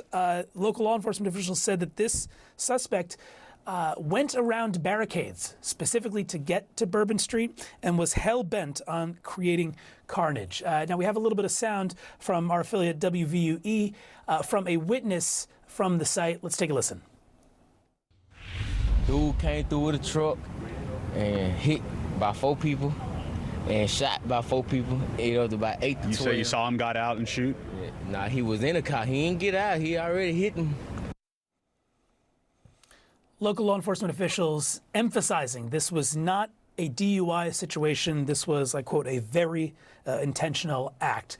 For more on this, I want to bring in Juliet Kayem. She's been helping us understand such that we can what has been going on this morning in New Orleans. Juliet, talk to me about the FBI coming in and now investigating potential IEDs, potential improvised explosive devices. They didn't say that they had confirmed that they'd found one, but they are looking at this as a possibility. Yeah, so IED is a very broad term, to the extent that what likely happened is in the car there are things that could be explosive. There are lots of things in cars. It's a pickup car. We don't know what the perpetrator's employment is, and so they are going to call it an IED now. That's what we would call the federal nexus. That's why the FBI is in charge. Because we don't know the intent of the driver. So that's the second question now, is this term terror, terrorism, intentional violence. Look, overall, any rational person would look at this and say, this is terror. This is terror on an American city. A few hours after the new year, 10 people dead. It's a party atmosphere. Someone intentionally evaded security precautions, also had a gun, shot 2 police officers. That is different than the legal term terrorism. To bring a federal case, it requires a motivation that is related to a political intent. And we don't know what that is yet. So I think part of, lots of things are going on. So my role is just to try to explain, why does this seem confusing is that to bring a terrorism case in federal court, you need an intent that's related to political violence. We don't know if we have that yet. So I think the federal and law enforcement spokespeople are trying to just simply focus on what in fact happened, an IED, potential guns, and of course, the use of a car as a weapon of mass destruction on a city that was celebrating and has a big celebration tonight as well, versus the legal case that may eventually be brought against this person and who this person is, and is he dead? Is he in custody? We don't know that yet. And so all of that has to wait for the 11 a.m. New Orleans time press conference. And again, much of what you're talking about specifically because the mayor came out really unequivocally saying this was a terrorist attack.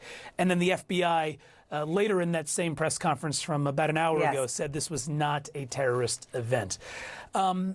I want to actually go now to the scene in New Orleans. We have CNN affiliate WDSU's Cassie Sherm with perspective from the scene.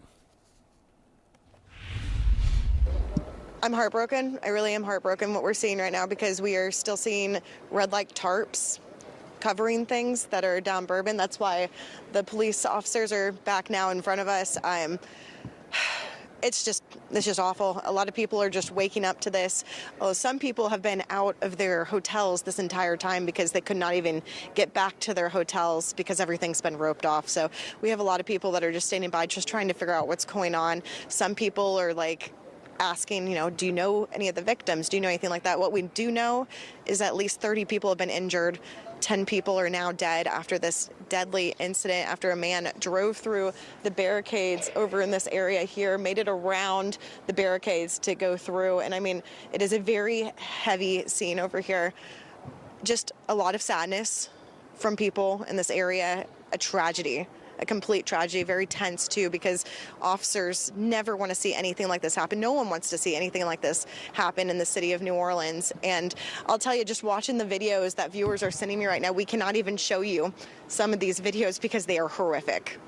To see anyone lying on the ground like that, it's just, this is not something that the city of New Orleans wants, and they have been preparing for months to make sure something like this doesn't happen, especially having more than 300 officers here last night covering this area. And so I know there's a lot of heavy hearts right now, and my prayers are going out to everyone who was impacted by this, because watching some of those videos, I'm sure this was probably one of the worst nights for some people. And so we're going to continue to keep on asking questions and try to get more information. 2 officers are in the hospital right now. They do not have any life-threatening injuries right now. So that's what we know so far. But reporting here from Bourbon and Canal Street, I'm Cassie Sherm. Back to you.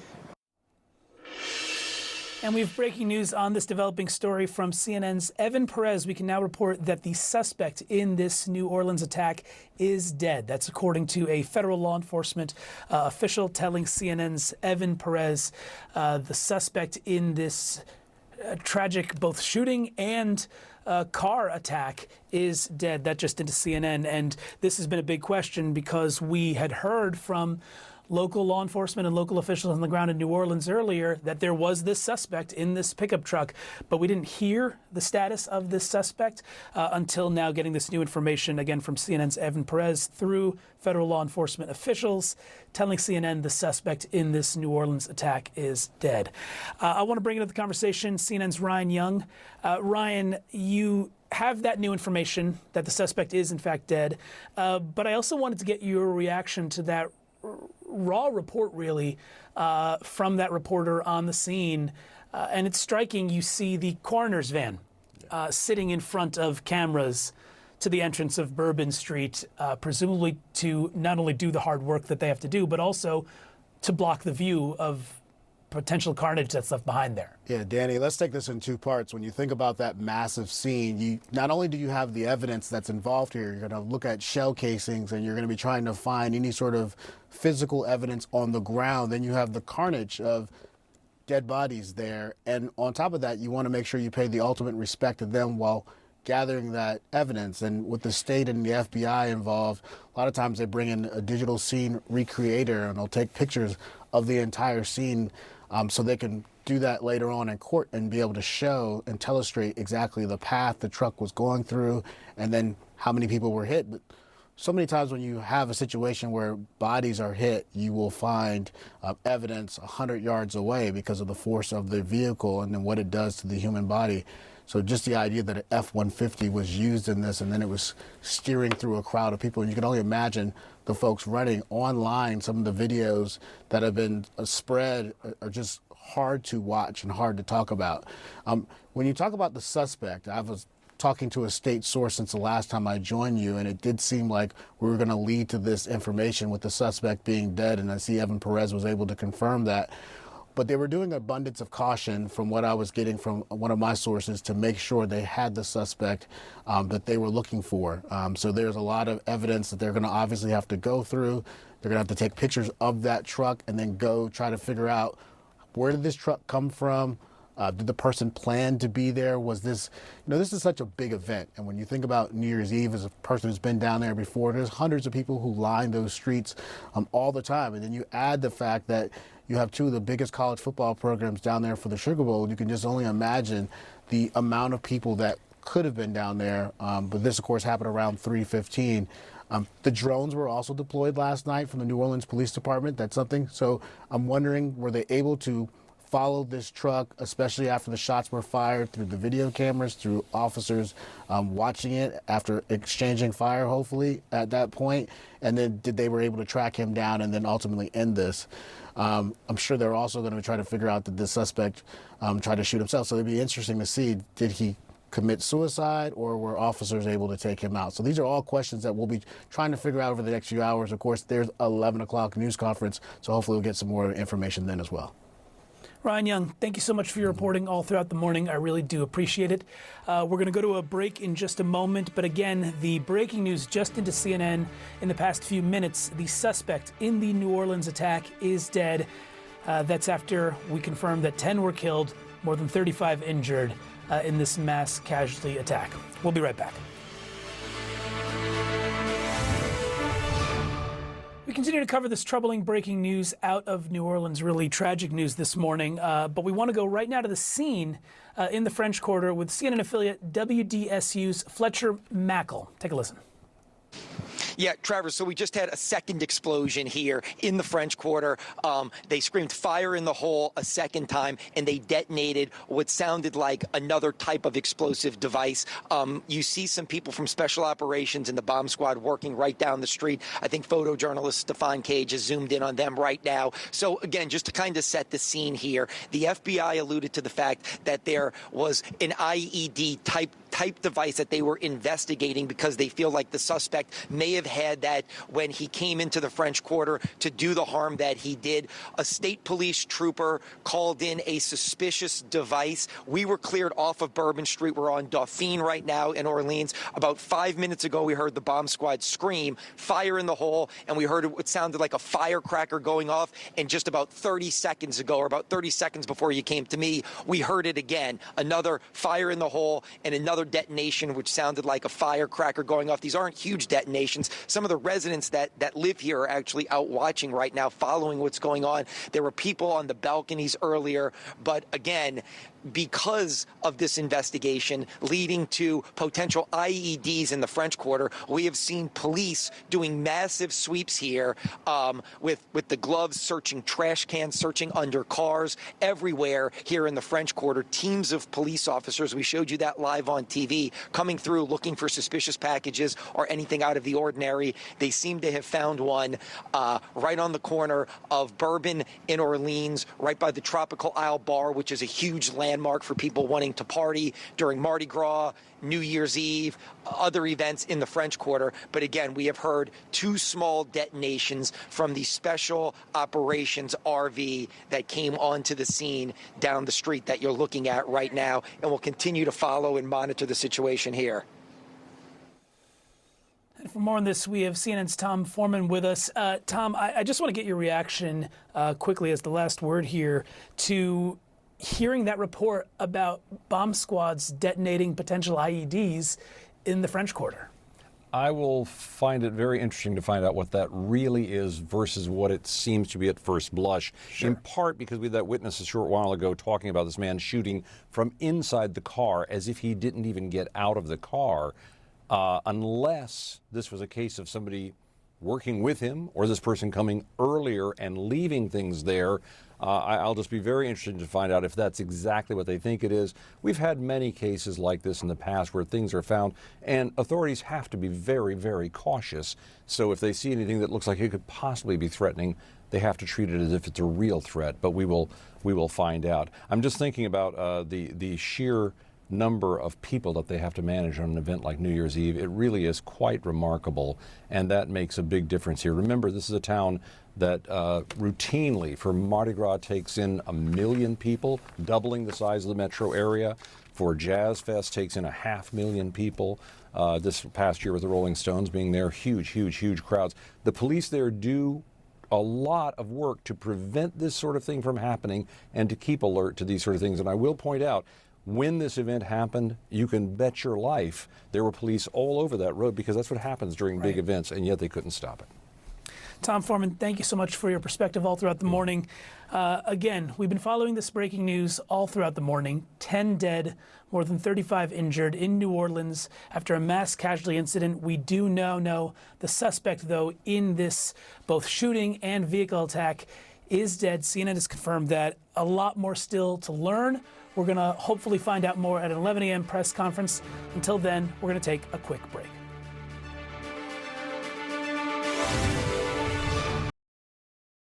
This is CNN Breaking News.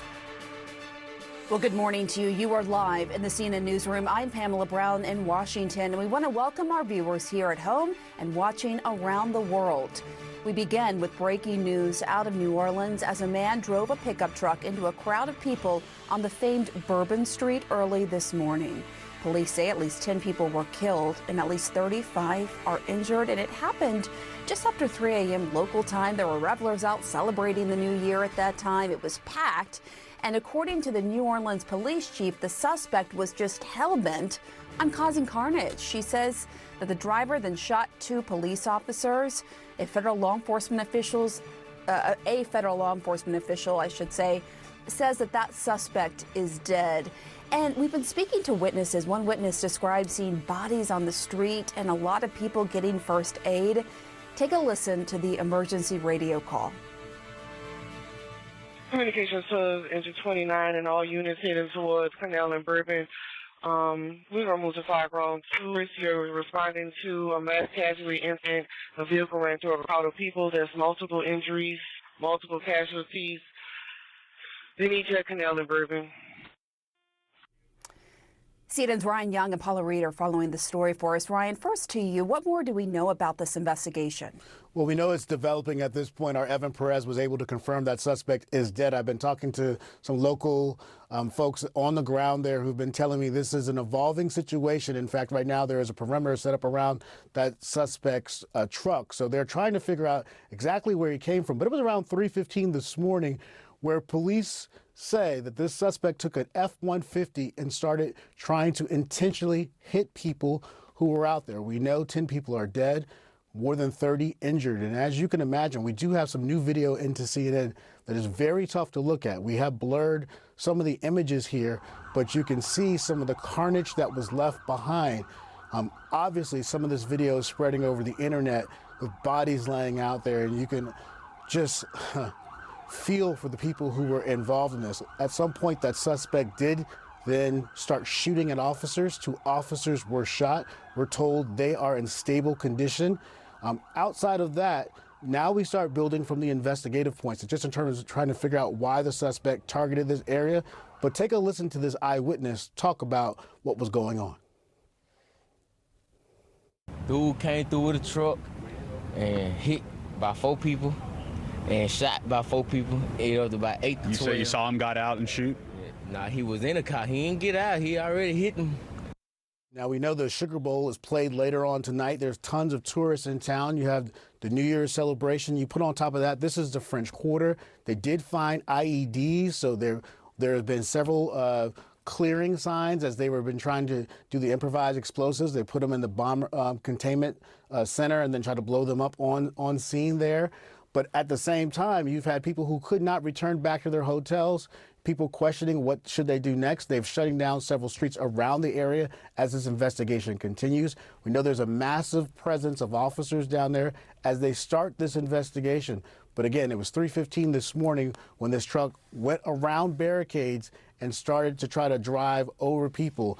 So many questions at this point as we continue to talk to law enforcement. There will be another 11 o'clock news conference, but we should take a listen to the chief who gave us this information a little earlier this morning. Take a listen. It did involve a man driving a pickup truck down Bourbon Street at a very fast pace, and it was very intentional behavior. This man was trying to run over as many people as he possibly could. Now, Superintendent Kirkpatrick couldn't even get to the hospital yet to talk to her officers. She was leaving that news conference to go talk to the officers who had been shot after this. Right now, we're not sure exactly how this ended with the suspects. Hopefully we'll get those new details. And Pam, I'll send it back to you. All right, Ryan, stay with us. Paula, to bring you in, what more do we know about the suspect and the vehicle used in this? Well, so far, we don't know a lot of information. We've been in touch with federal law enforcement sources. As Ryan noted, our colleague Evan Perez is told by one law enforcement official that the suspect is dead. And indications are, though, that this suspect acted intentionally, according to this federal law enforcement official. And that is something that local officials actually indicated earlier in their initial press conference. They said that the driver's actions were, quote, very intentional. Now we know that the FBI and local officials are conducting searches of the vehicle as they seek to learn more about a potential motive here. We just got word, Pamela, that the Attorney General, Merrick Garland, has been briefed on this situation, and the FBI is obviously investigating. Now, as part of that investigation, they are looking at possible explosive devices used at the scene. As they said in the briefing earlier, there were improvised explosive devices that were found, and they're working to confirm if they were viable devices or not. So this is a quickly evolving investigation, and it requires cooperation between federal authorities and those on the ground to determine exactly why this happened. And Paula, I know that you're well versed in this as a lawyer and have covered the Justice Department for a while. I think people found it confusing when you had the mayor come out essentially and say this is an act of terrorism, and then the FBI come out right off the bat and say this is not an act of terrorism. Help us understand the discrepancy there and why that might be.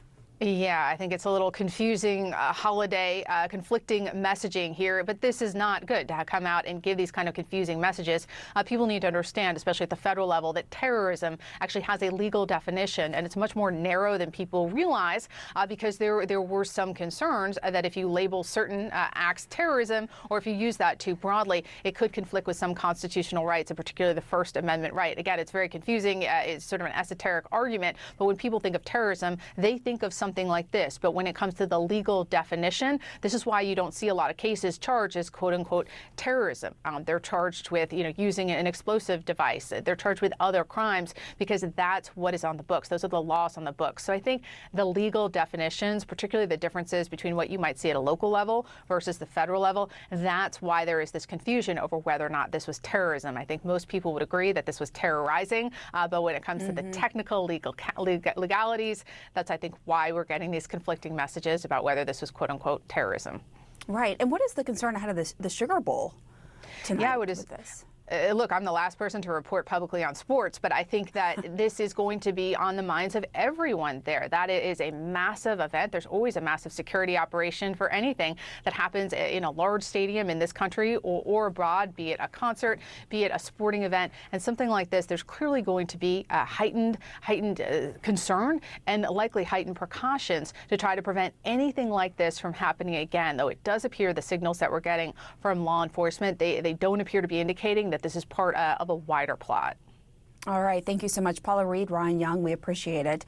And let's bring in CNN national security analyst Juliette Kayyem and retired FBI special agent Bobby Chacon. Bobby, to start with you, we were just talking about this with Paula, that the New Orleans mayor is calling this a terrorist attack. An FBI agent told reporters that it wasn't, that there's obviously this messaging issue here. But bottom line, this is an act that caused terror in New Orleans among these revelers. Yes, and I think what Paula highlights is that we don't have a comprehensive domestic terrorism law, and that's why the charges at the local level, and as a lawyer myself, I've lectured on this, the charges themselves have to be kind of piecemealed together. A lot of us call for a comprehensive domestic terrorism law as we have on the international terrorism side, but we just don't have it on the domestic terrorism side. So it's really kind of like Paula said, an esoteric legal argument. But certainly the SAC of the FBI could have been more clear and said, look, we don't know if this is terrorism yet. We are looking into it, instead of declaring it not a terrorism event in contradiction of the police chief who just said it was. So I think they need to get on the same page. The first presser wasn't that great. Hopefully the second one coming up in a little while, they'll get on the same page. There is no problem legally, as a lawyer, I can tell her that there's no problem with saying we're looking into whether it's a terrorist event or not, especially in the early hours. Everybody would understand that kind of language. And I think that the legal argument of whether it's going to meet the legal standards of the charges, that's not what people need to hear and not what people need to know about at this point. The public needs to be confident in the fact that the FBI is working with its local partners to get to the bottom of this, to see whether it was a terrorist act, and how it's going to be charged later on is not as of great concern. Right. I mean, I've sadly covered too many tragedies like this, and it struck me because normally you don't come right out of the gate and label it a terrorist attack or not. Juliette, you say we're looking into all possibilities because it's so early, you don't really know. And there were these explosive devices. This suspect shot at police, hit 2 police officers, 10 people are killed, more than 30 in the hospital. I mean, this is horrific, Juliette. How do you see this? Yeah, I just think the mayor made a mistake. Let's just, in some ways move on. It has to be clarified. I do not think she should have come out. You actually saw the people behind her sort of flinch. She was speaking as a politician and as someone who governs the city, that this was terrorizing. It was terrible. It was terror for those there. But we are now in the investigation and prosecution stage. Look, we are, Evan is reporting that the suspect is dead. We don't know what kind of case follows. So putting that aside, and we'll just put that aside, these things should be tighter. It wasn't. It's early in the morning. It's New Year's Eve. We understand that. Now focusing on the future. One is intent. That is going to matter. It's going to matter to the families. It's going to matter if he had any accomplices. This looks, we don't know what the IED devices are. Is there a federal nexus that can go forward? The second is a big event tonight. The Sugar Bowl is huge. Lots of people will be watching. My personal assessment, doing lots of sports security, is it goes on. This is it should go on. The police department has lots of resources to draw on. It can protect the investigation and also draw on other local and state resources to protect people going to the bowl. But that this is the way that big cities have to work. Unfortunately, you want to provide what might even be security theater at this stage. Lots and lots of law enforcement presence to make the city and people attending understand that they are safe, to stop anyone who might want to copycat at this stage.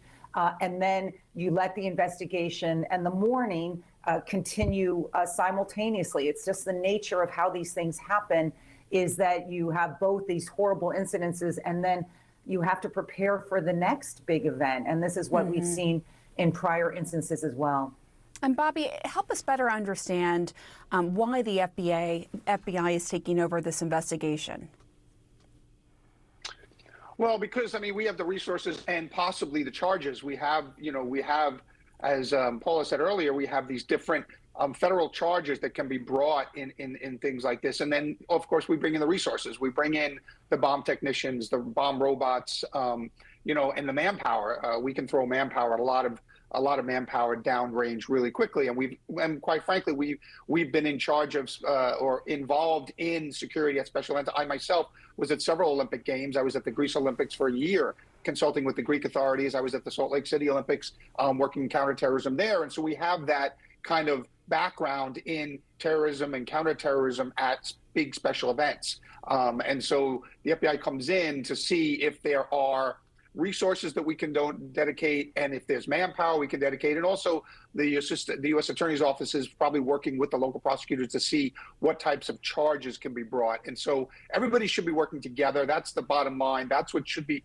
put out at these press conferences. We'll sort out who gets charged at what level later.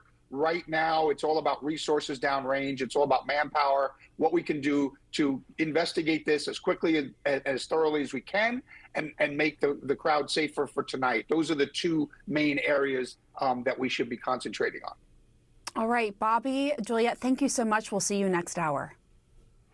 And we're continuing to follow this breaking news out of New Orleans. At least 10 dead, dozens more injured when this truck slammed into a crowd on Bourbon Street. We're going to have more after the break.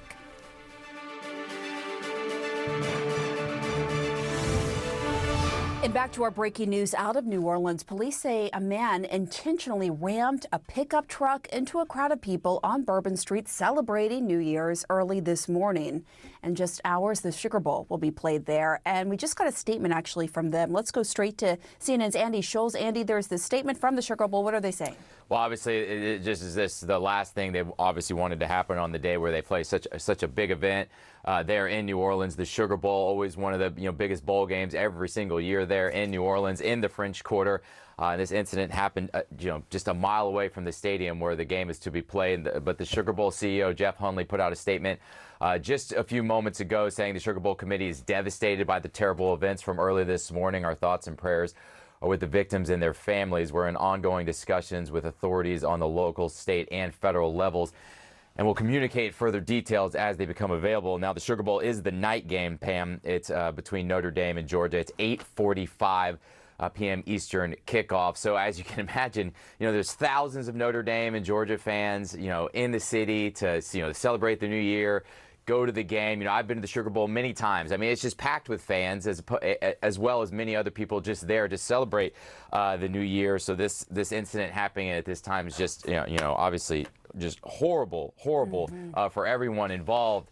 Yeah, but you know, we'll see. The game, you know, like I said, is 8:45 p.m. tonight, and obviously this was supposed to be a big day for football with 3 playoff games on the schedule, Pam. But you know, it's definitely being marred by this incident now. It's certainly overshadowing it. It's just so sad, all of it. Andy Scholes, thank you. All right. So we have this massive sporting event tonight. The Sugar Bowl, as Andy just said, is set for 8:45 p.m. Eastern, and that's, you know, complicated by the fact that there was this mass casualty event, 10 dead, more than 30 injured, and what police are saying is an intentional act meant to create carnage and damage to lives. CNN's Tom Foreman joins us now. Tom, you have a long history with New Orleans. You know the city so well. You live there. Help us understand the impact of this and how the city's going to handle this, you know, investigating and this mass casualty and also making sure the Sugar Bowl is safe. Well, this really is hitting the heart of New Orleans in so many ways. The French Quarter, for one thing. Also, the business of hospitality. That's what New Orleans is all about. Andy just mentioned a moment ago, the Superdome, I believe, for seating for indoor football is somewhere around 75,000 people, but that's not the only crowd there. In my experience with Sugar Bowls and Super Bowls, Super Bowl will also be there this year, fairly soon, and Mardi Gras coming up very soon, and Jazz Fest after that. This town handles massive crowds, much bigger than most people are aware of. For a town its size, Mardi Gras doubles the size of the metro area, basically. That's how many people come in, 1 million people or so. Police are very used to handling big crowds. They have made big efforts over the years, Pam, to prevent precisely this sort of event. There was a drunk driver back in 2017, I think, that ran into one of the parade crowds and injured a bunch of people, didn't kill anybody. But back then, we really saw a step up at Mardi Gras of putting many more barricades and big dump trucks and things in the way to stop a car from driving in. That's why it's very interesting that the mayor said, and the officials were saying that there was a concerted effort by this driver, according to them, to get around the barricade or any blockage there to head down the street. Really, and bear in mind, this is a 300-year-old street. Bourbon Street is, for many people, synonymous with New Orleans. They're like, this is what you go to New Orleans for. Mm-hmm. If you're a local there, you know how important it is to the identity of the street, cutting through the famed and beautiful French Quarter. And I was noting earlier, it's important to remember, the French Quarter isn't just a tourist attraction. This isn't a resort somewhere. This is a neighborhood. There are many people who live here. So this isn't just about some monetary impact or some tourist attraction impact. These are family and friends who live in this area. So that's, when you ask about the impact of it, this is the heart and soul of New Orleans that has been hit this day. It certainly is, and you can imagine any one of us would want to spend our New Year's Eve on Bourbon Street in New Orleans, right? I mean, that's the epicenter of the city's nightlife. What is it typically like over New Year's? How crowded is it? Oh, my goodness. Bourbon Street, actually, for those of us who have lived there, Bourbon Street is something that we it's not that you avoid it on the big events, but you're careful about it because it can be as packed as a rock concert from one end to the other. I've been on Bourbon Street during Mardi Gras where you can just barely move. You are boxed in on all sides. But I will point out the police have always had a big presence in that and do a truly masterful job of handling giant crowds. My almost certainty is the reason the police were there to respond when this started happening is because the police were there already. They're always there trying to deal with the big crowds. And I must say, I was looking at this. If this is a pickup truck, this is going to be a 4,000 to 5,000 pound vehicle that turned, you know, onto the street from where I'm going to guess from Canal Street because it was on that end. And Canal Street tends to be open because it has to be. It's a main artery for downtown. Bourbon Street tends to be closed, specifically to avoid this sort of thing. But this is, tons and tons of people there. They had a parade yesterday for the Sugar Bowl, and there will be watch parties and people gathering in bars and hotels all over town, typically on Sugar Bowl night. It is a very, very big event that the town very much enjoys. and again is just a predecessor to what's going to happen when Mardi Gras comes up, even bigger. Jazz Fest comes up, even bigger. Those are big events, and Super Bowl coming up, even bigger. These are huge events, so not only is it this moment in this time, but the town has to be looking and saying, okay, now what do we do? You can't help but be uneasy about what lies ahead when something like this happens, even if it proves to be simply this one event, one attacker in this case. It still affects your sense of safety. Think about how New York has reacted when Times Square has been attacked by someone. There's no reason to necessarily think it's going to happen again next month, but you worry about it, and that's true of every town out there. Yeah, and you mentioned that 2017 attack where that drunk driver, so a different situation, the drunk driver plowed into the Mardi Gras crowd in New Orleans, and given all that happened after that with the security measures taken, you know, are you surprised this could happen, or is this just a situation when you have someone with a pickup truck and an intent to cause carnage? You know, there's not much else you can do. I'm not surprised it can happen, Pam, because we've seen this sort of thing, as the authorities have already noted.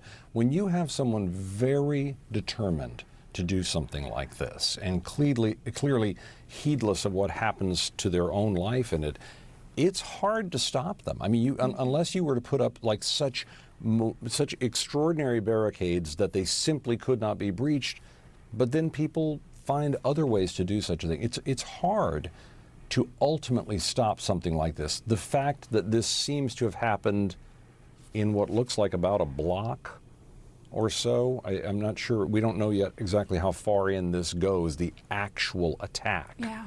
But that in itself, you know, you have to wonder, did this truck encounter one of the next layers of barricades as you go down Bourbon Street? Because there are many of them. It's not just one outer perimeter and that's it. So you have to wonder if part of the system did work to keep this truck from going. Because I'll tell you, Pam, if this truck had been able to just keep going all the way down Bourbon Street, blocks and blocks and blocks and blocks, absolutely filled with people, at 3:15 in the morning, because it's New Orleans. It's a town that is alive and awake and going all the time. So the fact that it stopped where it did perhaps saved many, many, many more lives, as terrible as this is. I think that's a really important point, Tom. Thank you for coming on, sharing your experience there in the city. We're continuing to follow this breaking news out of New Orleans. At least 10 dead, dozens more injured when a truck slammed into a crowd on Bourbon Street. We're going to have more after the break. And we continue to follow the breaking news out of New Orleans. A federal law enforcement official tells CNN that the suspect in the deadly overnight attack in the French Quarter is dead. The FBI is investigating possible explosive devices at the scene, where police say at least 10 people were killed and dozens injured when a man in a pickup truck intentionally slammed into a crowd on Bourbon Street. It happened just after 3 a.m. local time.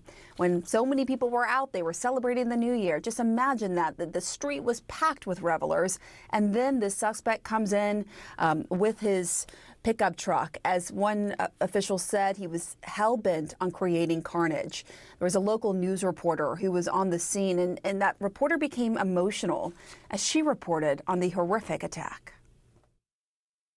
I'm heartbroken. I really am heartbroken what we're seeing right now, because we are still seeing red light tarps covering things that are down Bourbon. That's why the police officers are back now in front of us. It's just awful. A lot of people are just waking up to this. Some people have been out of their hotels this entire time because they could not even get back to their hotels because everything's been roped off. So we have a lot of people that are just standing by, just trying to figure out what's going on. Some people are like asking, do you know any of the victims?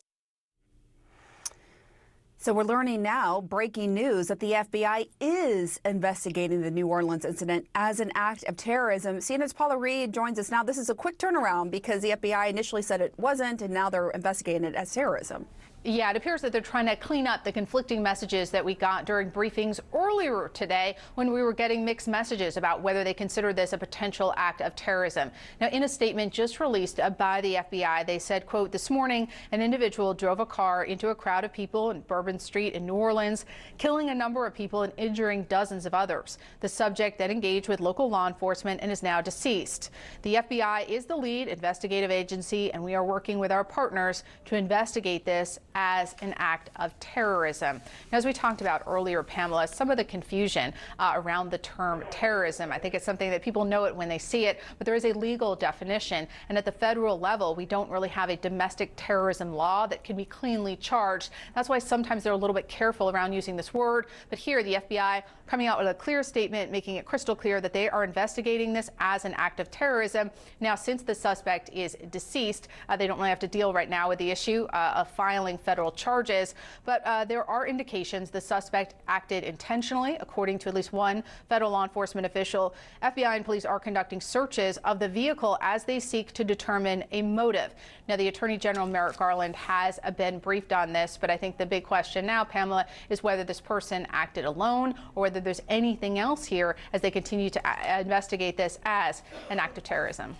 Right. It certainly raises more questions on that front. Paula, thank you so much. Let's bring in Louisiana Senator Bill Cassidy now. Senator, thank you for being here with us this morning. We should note that you're in Baton Rouge, nearby to where this awful tragedy happened. I first want to get your reaction to what CNN is learning, that the FBI is investigating this as an act of terrorism. Yeah, that's obviously significant.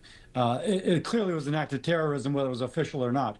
But the fact that the FBI is designated suggests that there might have been somebody who's come from abroad or internally with a specific goal to wound as many as people as possible before a high-profile event like the Sugar Bowl, in an effort to send a message. The question is, what is that message? But now that it's being designated an act of terrorism, and by the way, they have the license plates, they know who these people were, that in of itself is significant when the FBI is saying it's possibly an act of. Right. I believe at last check, there is one suspect. That suspect is dead, according to police. But of course, it is very early in this investigation, and police are still trying to figure out if there are others tied to this, accomplices. I mean, that would be, obviously part of this. And I'm wondering, given what you just said, are you in touch with authorities? Do you have any more information about the suspect and what happened here? I've had a briefing from the state police. Actually, Secretary of Homeland Security, Ali Mayorkas, had called me just when I was logging on for this call. My staff has requested an FBI briefing for the federal delegation. And so, and I've been in contact with Mayor Cantrell. So very much trying to stay in touch. I know that the federal response is going to be immense and vigorous and prompt, but I just texted Mayor Cantrell if there's anything she thought she needed. Of course, we would work to bring it to bear, but I'm positive that the federal response will be tremendous. Is there any information, new information you can provide us through those calls and briefings that you've received? Unfortunately, no. There are some things that I've learned that are not in the public sphere, but it is a criminal investigation. And I think it's best right now to let the law enforcement agencies release this information as opposed to somebody speaking just on the Zoom call. So you had said that, look, this is really concerning to you because it's now being investigated as an act of terrorism. It was done ahead of the Sugar Bowl tonight. How confident are you about the safety around the Sugar Bowl tonight there in the city? Extremely confident. Extremely confident. The standard operating procedure for a big game like the Sugar Bowl, for a Saints game, for the Super Bowl is to go through the building, make sure there's nothing there that's wrong, and then to lock it down. The Sugar Bowl, the Superdome has been locked down. There is going to be no problem there. And you can look at the response on the video, on the Earth Cam. My gosh, the New Orleans Police Department and probably some state police officers running to the sounds of the gunshot. You just have to be so proud of them. And then Canal Street just filled up with law enforcement. It's going to be like that from now until, well, for a long time now. Two quick questions for you. One is just, I want to go back to the early on in our conversation. You'd used plural. Do you have information indicating that there was more than one suspect at play here? I'd rather not reply to that. Okay. You are a retired surgeon, I want to note for our audience. We have at least 30 people across 5 hospitals right now dealing with injuries. Help us understand what their condition may be like and what this must be like at the hospitals, this horrible triage situation. to correct it. I'm a gastroenterologist. My wife is a general surgeon who trained a lot in trauma. Sorry about that. But there's a no problem. There's a standard operating protocol. There's a level 1 trauma center affiliated with LSU Med School and Tulane Medical School, and they would be on alert. There'll be other hospitals that in the surrounding area who similarly would be activated. And when this occurs in a mass casualty event, they're trained to look at those people who frankly can't survive, who are already dead. Those who are critical, they would go to the level 1, and those who are less critical, they would go to not a level 1 trauma center, but one that could provide adequate care for their condition. New Orleans is prepared for this. We have lots of events. Mardi Gras, Super Bowls, the Super Bowl's coming up, Final Fours, you name it, Taylor Swift concerts. And so there is a standard protocol that works. And so I am very confident that the medical crews across the city were prepared and that the people are receiving all the care they need. Before we let you go, Senator Cassidy, I just want to ask, I know I've interviewed you before, and you've dealt with loss in your own life that we've talked about. What do you want to say to the families who are grieving right now, who have lost their loved ones in this horrible mass casualty? And what do you want to say to the people of your state and to the rest of the nation? What do you want them to know? Yeah, so now's the time for us to be strong. The terrorists win if we allow them to strike terror in our heart. They lose when we continue with our lives. And let it be known, if there was terrorism, we shall track them down. And we shall track them down and bring them to justice. That won't help those who are grieving, but our support for those who are grieving is what we can offer them. Senator Bill Cassidy, thank you for your time. Please keep in touch with us. And Happy New Year. I know this is not the way you want to start off the new year. Happy New Year. Thank you. We're continuing to follow breaking news out of New Orleans. At least 10 dead, dozens more injured when a truck slammed into a crowd on Bourbon Street. We're going to have more after the break. Well, the first day of the new year begins with a deadly incident in New Orleans that the FBI is investigating as an act of terrorism. At least 10 people are dead and dozens more injured after a truck drove into a crowd on Bourbon Street. I'm going to bring in CNN senior law enforcement analyst and former Philadelphia Police Commissioner Charles Ramsey and CNN senior law enforcement analyst and former FBI Deputy Director Andrew McCabe. First to you, Andy, the significance of the FBI changing its tune, first coming out and saying this is not terrorism, and now releasing the statement saying we are investigating this as an act of terrorism. Yeah, certainly a little bit confusing here in terms of the public messaging piece. I can't really explain why that first statement was made at the first press conference, that it was not an act of terrorism. Really, typically in the early stages of investigating an attack like this or an incident like this, you really try to not characterize it as one thing or another. You're trying to leave all possibilities open. But what does it mean now that they're calling it, that they're now saying we're investigating it as this? I mean, at this point, Pam, it's an undeniable reality. You have someone who intentionally drove into a crowd, exited the vehicle, and attacked law enforcement with a firearm, and the possible involvement of an incendiary device, an IED. So there's no way that's anything other than some sort of an act of terrorism.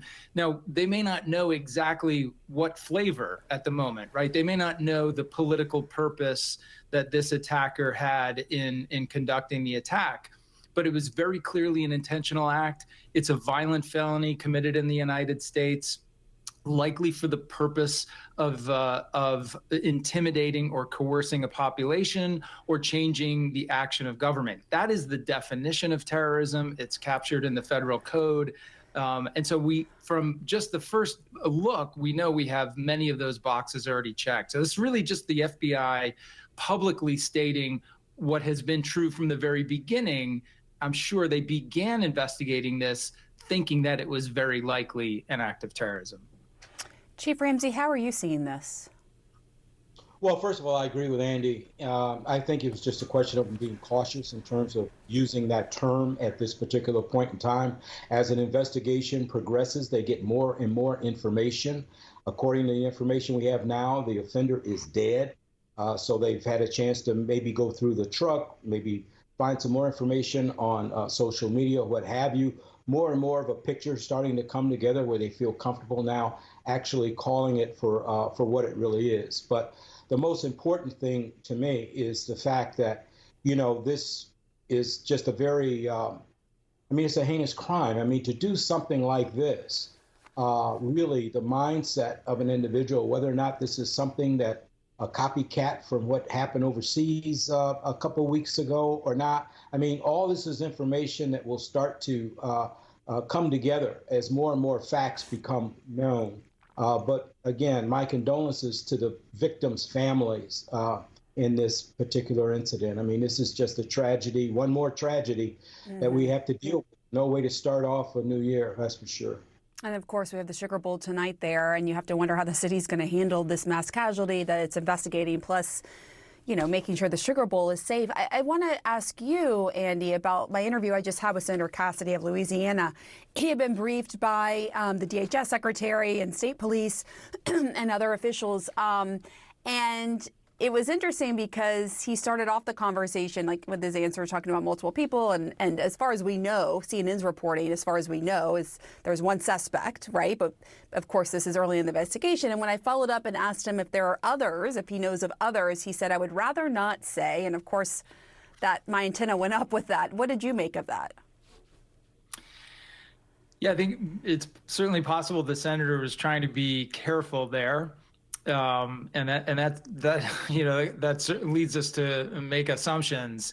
I think the important thing is to know that law enforcement officials, and now the FBI is the leading law enforcement entity here, is addressing that directly. That's the immediate mystery you have to solve in the aftermath of anything like this.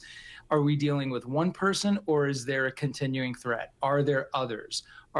And those others can come in many different forms. It can be people who supported that person with money or training or gave him the vehicle to use, that sort of thing. Or it could be other people who are in an operational posture, people who are prepared to stage follow-on attacks somewhere else in the city, attacks somewhere else in the country.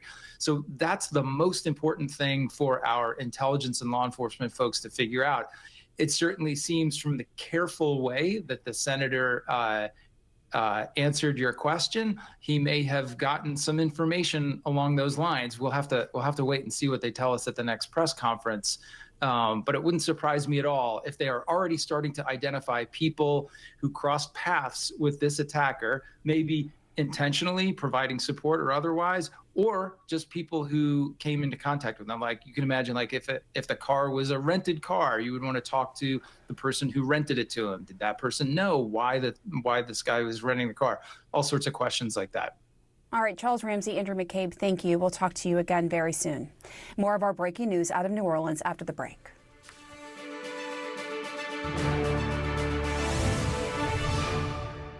Back to our breaking news out of New Orleans. At least 10 people are dead and 30 hurt after a driver rammed a pickup truck into a crowd on Bourbon Street. Police say it was an intentional act, with the driver trying to inflict as much damage as possible. A federal law enforcement official tells CNN the suspect is dead, and now the FBI is investigating this as a potential act of terrorism. Let's bring in CNN senior White House correspondent Kayla Tausche.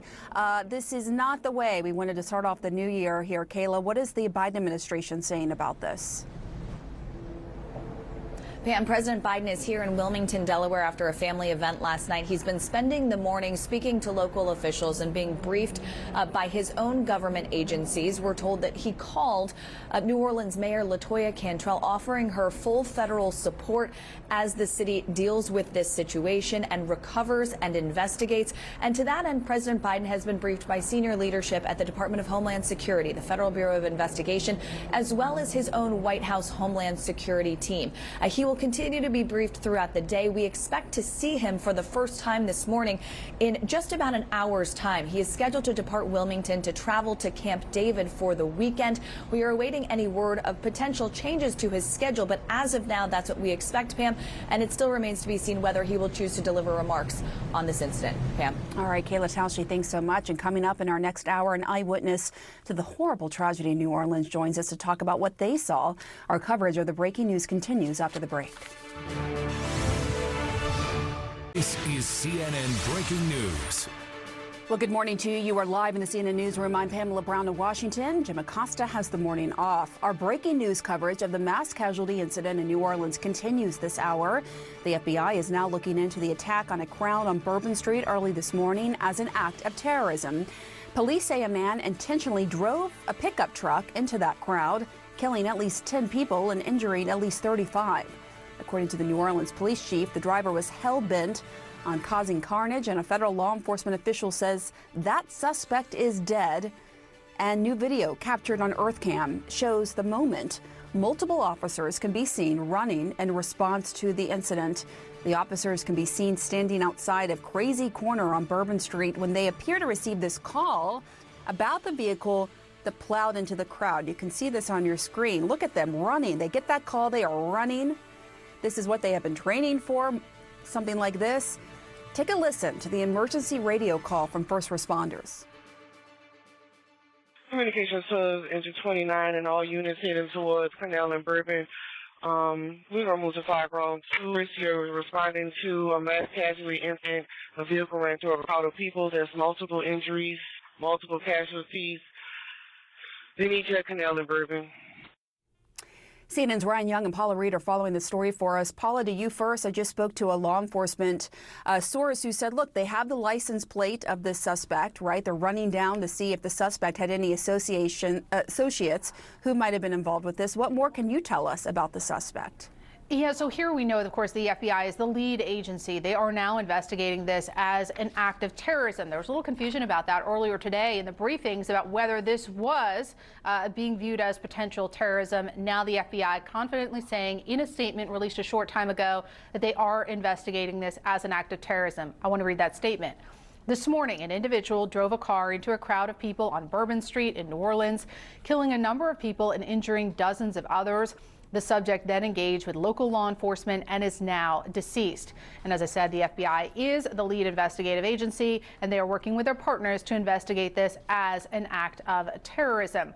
Now, as they said here, the suspect is dead, but a law enforcement official said they believe that this individual acted intentionally, and they continue to investigate a motive here. Attorney General Merrick Garland has been briefed on this situation. I want to go back to an interview, that great interview that you did a short time ago, Pamela, with Senator Cassidy. There, he suggested that they may know who, quote, these people are because they have a license plate. You smartly followed up and asked if that meant that there were additional suspects. The guidance that I'm getting from my sources is that there was only one suspect at the scene. That suspect is now deceased, but they are looking into whether anyone else was involved in this plot. And I'm told we may get more information or more clarity on that question at briefings coming up. Well, thank you for that, Paula. And also, you know, terrorism could be domestic terrorism or international terrorism, right? Meaning someone who has an international nexus. It's still too early to know where this might fall, right? Yeah, that's exactly right. I mean, the senator suggested someone could have come from abroad to carry out this plot, but certainly people within our borders, people who are born and raised here, can also engage in acts of terrorism. Where it gets a little complicated, though, are how cases are charged. And that's why there is some confusion around domestic terrorism. We don't have a domestic terrorism statute in this country that you can be charged with. Instead, people who carry out alleged acts of terrorism in this country are usually charged with specific crimes, whatever happened as a result of their alleged actions. So I think that's some of the confusion here. It is a lot easier to charge anyone who is acting on behalf of a foreign entity or comes from a foreign country or anything like that with terrorism because the way our laws are written. They are written to give American citizens the most protection possible when it comes to the First Amendment. This is very controversial. The idea of terrorism, they're investigating this as terrorism, and since the suspect is dead, this individual, they don't really have to deal with the specifics of any federal charges. But as I said, it has been indicated to me they are looking at whether anyone else may have been involved in this. All right. Thank you for that, Paul. I know you're going to continue to work your sources, Ryan, to bring you in. We know officers are still combing through the crime scene, including investigating possible explosives at that site. What more can you tell us about what happened here? Yeah, the pain here all too real, and especially if you start searching the internet and talking to sources, they say it's just carnage out there on the streets. And in several different videos that we cannot show you, you can see bodies just strewn throughout the street. Now, we can show you the video that we've blurred, so we'll show that now. We've blurred this video because obviously the carnage is just unspeakable, but we know around right after 3 o'clock, that F-150 was used to weave around barricades and then start plowing into people. We know 10 people are dead, more than 30 injured. Level 1 trauma centers were used. At some point, that suspect then started exchanging or started shooting at officers. We know 2 officers were shot. They are in stable condition. The big questions here, of course, is why. And then were officers able to follow him, open fire? Those are the parts that we've been trying to figure out for quite some time. But take a listen to this eyewitness talk about the moments early on during this horrific tragedy. Dude came through with a truck and hit by 4 people and shot by 4 people. It was about 8 to 12. So you saw him got out and shoot? Nah, he was in a car. He didn't get out. He already hit him. Yeah, Pamela, if that wasn't enough that he was using this large F-150 as a weapon, then he used a gun, and then, of course, officers finding the IEDs. There have been reports that people were trying to get back to their hotel and couldn't. We know that blocks and blocks have been cordoned off, and, of course, this investigation, not only do you have crime scene investigators trying to collect evidence, but then you have the morgue out there trying to, medical examiner out there trying to collect some of the human remains that have been left behind as they do this investigation. They're taking shots digitally to put this whole crime scene together. But of course, as you try to put this pieces together, you want to figure out why and what the motive was. Those so far have not been answered. But let's not forget, it's 7 hours later. We know there's a news conference in the next hour, so hopefully we'll get some more information. But at this point, just a tragedy. People asking so many questions. And the Sugar Bowl is tonight. We know that's going to move forward. But obviously, all the security concerns are now put into extra space when you think about what has to be done to keep all those fans safe tonight as well. Certainly. Ryan Young, Paula Reed, thank you. Joining us now is someone who witnessed this horrific event firsthand, Jimmy Cothran. He has lived in New Orleans for 15 years. Jimmy, first off, I'm so sorry what you have been through. I'm sure you were still processing this. Tell us what you saw. About 3:05, 3:10 this morning, me and my friend were heading from Lower Bourbon towards Canal. We seen up towards Crystal Burger and all that there was just a lot going on. And so we ducked off into a nightclub real quick. And within 2 minutes of walking in, 4 or 5 girls come running in, push past security and hide under tables. Me and my friend living here, kind of knowing what's what and things that have been on the news, we didn't take any chances. We ran upstairs to the balcony area that we knew was there. And when we got up there, it wasn't anyone chasing anybody. It was just unimaginable casualty. I mean, just the disfigurement and the bodies strewn, something you can't unsee, you'll never forget. Directly at our feet was definitely a mother, twisted up, obviously deceased. We counted around 8 bodies very quickly right in our area. One gentleman crushed, had tire tracks across his back. Once they rolled him over, he had tire tracks on his front. He was completely crushed. Another girl, young, small girl, was dancing when we were coming up the street, and she was just completely flat in the middle, dead center middle. Another woman just brutally run over, but still agonizing. I'm certified in CPR and first responder training, and they wouldn't let us help. They locked us all inside, which is understandable, but nobody else was helping. So that was even tougher. But just the fact that these people are somebody's people, and they're not going to be there this morning, it's rough. I'm just speechless. What you just described, I'm speechless. I am so sorry that you had to see that.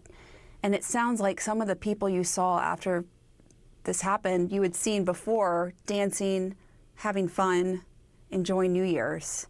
and then you saw them. Yeah, like I said, I was the designated driver, so I seen everything I seen. I remembered, and we were just up and down. My friend had never experienced New Year's on Bourbon Street, even though he's lived here, and I thought that was kind of crazy. So I was like, well, let's go do that, and this is the memory. But I mean, we're alive. You're alive. You said one seemed to be a mom, and you said that there was a. Yeah. Tell us, how do you know that? I mean, she was an older Hispanic woman, probably in her mid-30s. She had a wedding ring on her finger. We were that close. I just didn't know if there were kids or, any kids around. No, there was no small. Because it was 3 a.m. No small children. Okay. No small children. I mean, none in our area. Right. Did you see, when you were looking down from the balcony, did you see the truck? Did you see the suspect? Oh, he had been gone. That's what I was telling other news sources. Like, we have these hydraulic steel barriers from past events. Last Mardi Gras, this happened to an extent, maybe not terrorism, but still people getting hit in mass population with vehicles.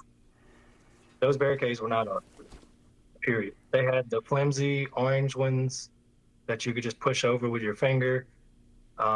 We actually thought it was kind of odd, because usually when you get to Bourbon Street, you can turn your back to Canal and not worry about anything. You can just walk the street, especially on New Year's, and there were still vehicles coming after 8 p.m. And then, I mean, the fact that they never raised them, that's how this guy was able to get down Bourbon Street so quickly and cause so much damage. Because there's other barricades past the Canal and Bourbon intersection. There's more like every 2-3 blocks. So what was 10 or 15 dead and 30 wounded could have only been maybe 5 and 15. I mean, who can say, but it definitely would have been minimalized, because this truck could not go around those barricades. Everything in New Orleans in the French Quarter has a balcony. All the balconies have poles, several steel poles, and there's no going around anything. If that barricade's up, that's a wrap. That's your end. So just to be clear, you're saying that they were just the flimsy orange barricades that weren't up, that Yes, they weren't the same barricades there as elsewhere. No, the metal ones were absolutely not engaged. Wow, and that struck you at the time, right? Because there was that 2017 incident with Mardi Gras where a drunk driver drove through, and so from what my understanding is, they increased security measures in that area because of what happened there. But what you're saying is that you didn't see the security that should have been there to protect the revelers. Yeah, we were walking right across it. Like, as you walk down Bourbon, you cross like 5 of them. And then even when you turn off the side streets of Bourbon, there's more. Like, the precautions are there and everything's implicated. You just have to use it. Do you think that's why he did? Because Bourbon's so. Oh, go ahead. I'm sorry. I didn't mean to interrupt. I'm sorry, but and the other focus is, when we got there, you usually can park on Canal if you're early enough. Every law enforcement officer was on Canal. Like, they had every parking spot on Canal. We ended up parking on the side of Royal, which, no big deal. But as we walked into the French Quarter, there was another officer that I recognized. So I was talking with her, and I asked her, I said, why is everybody on Canal and nobody's in the quarter? And she's like, show. And at that time, it's probably 9 p.m., so I'm not thinking anything of it. But I'm like, yeah, if you're driving down here and you don't live here, you really think we have a ton of police officers. And she's like, oh, this is probably half of what we had last year. Yeah.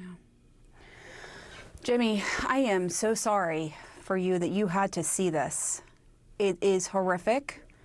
And, as you said, you're alive, but now you have to live with this. And we just appreciate you coming on to detail what you saw in the early morning hours around 3 a.m. when this F-150, which can weigh 4,000 to 6,000 pounds, just drove right into those revelers that you saw partying, and then you saw dead. just moments later. Yeah, and Jimmy, go ahead. like the people that were locked in the club with us, like the girls that ran, they said that when they got out of his way, he was already at like 60 miles an hour, and that's only 100 yards from Canal. So in 100 yards, he was able to get that kind of speed. I mean, these bodies, I don't want to go into too much detail, but when I tell you mangled, I mean, only a movie script could give you the images in my head. All you have to know is you had a truck and that street was packed with people, and you don't want to know.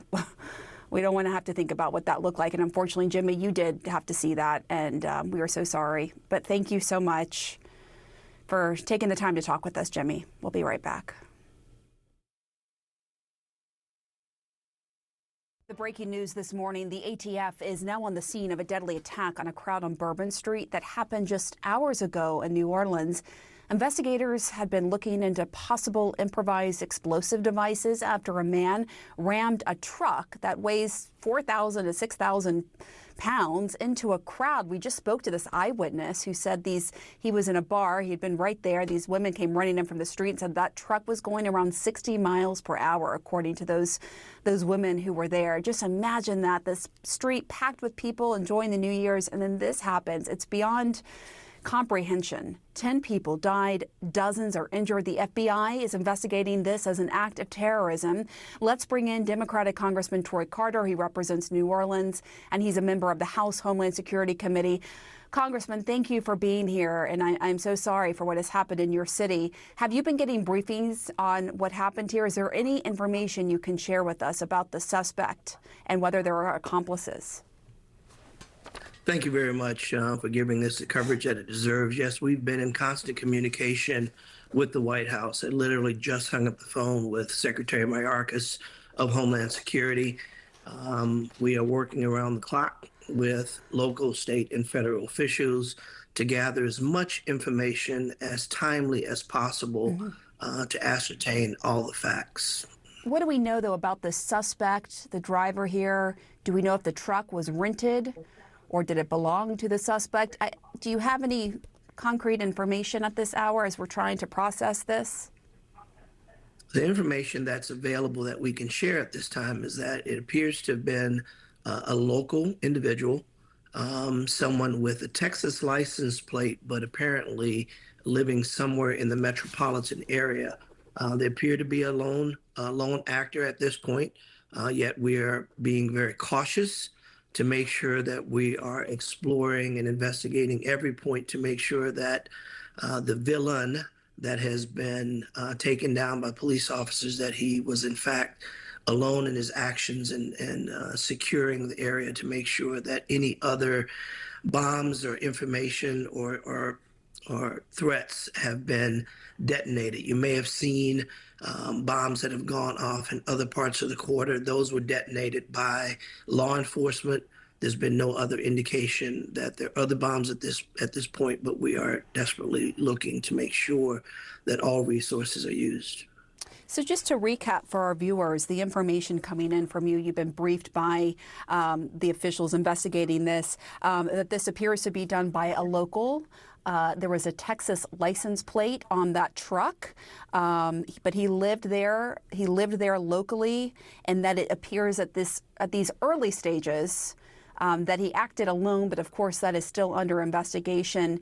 Can you tell us anything more about how long he has lived in New Orleans, and whether that truck actually belonged to him, or was it a rental since it had that Texas license plate?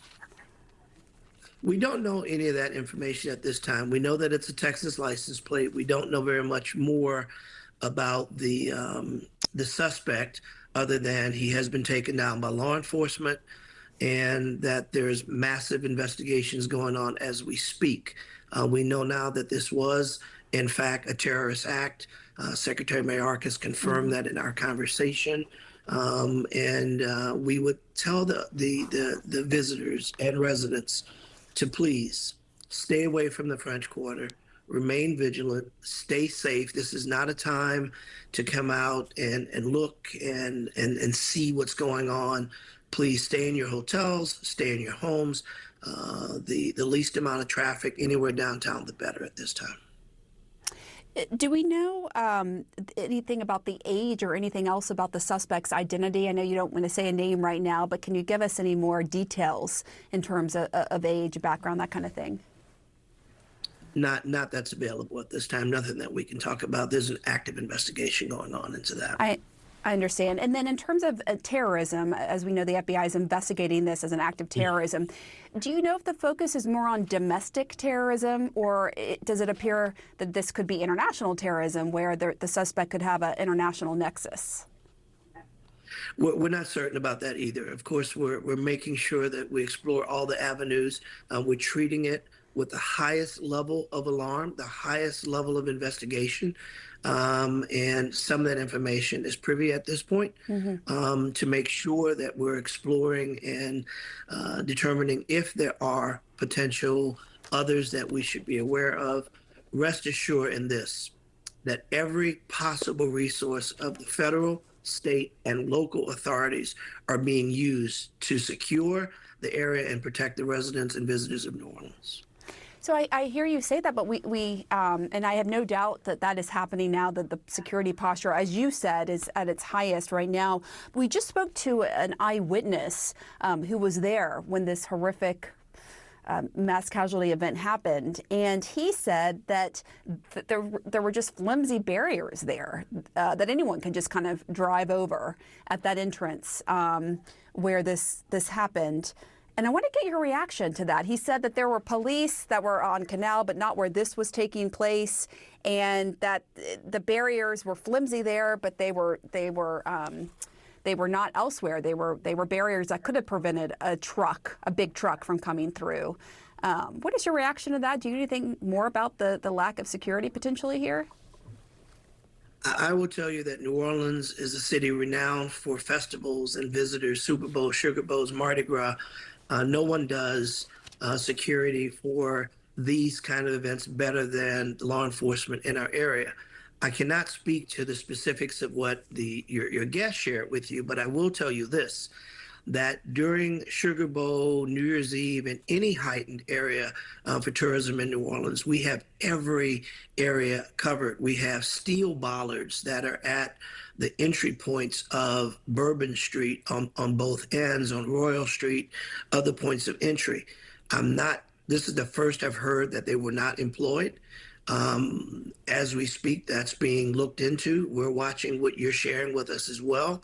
But I will tell you that this is not our first rodeo, and we are well equipped to provide resources with the metropolitan area, with NOPD, with the sheriffs from the surrounding areas, and now certainly the FBI is on the ground in force. If those ballots were not up, someone will have to answer for that.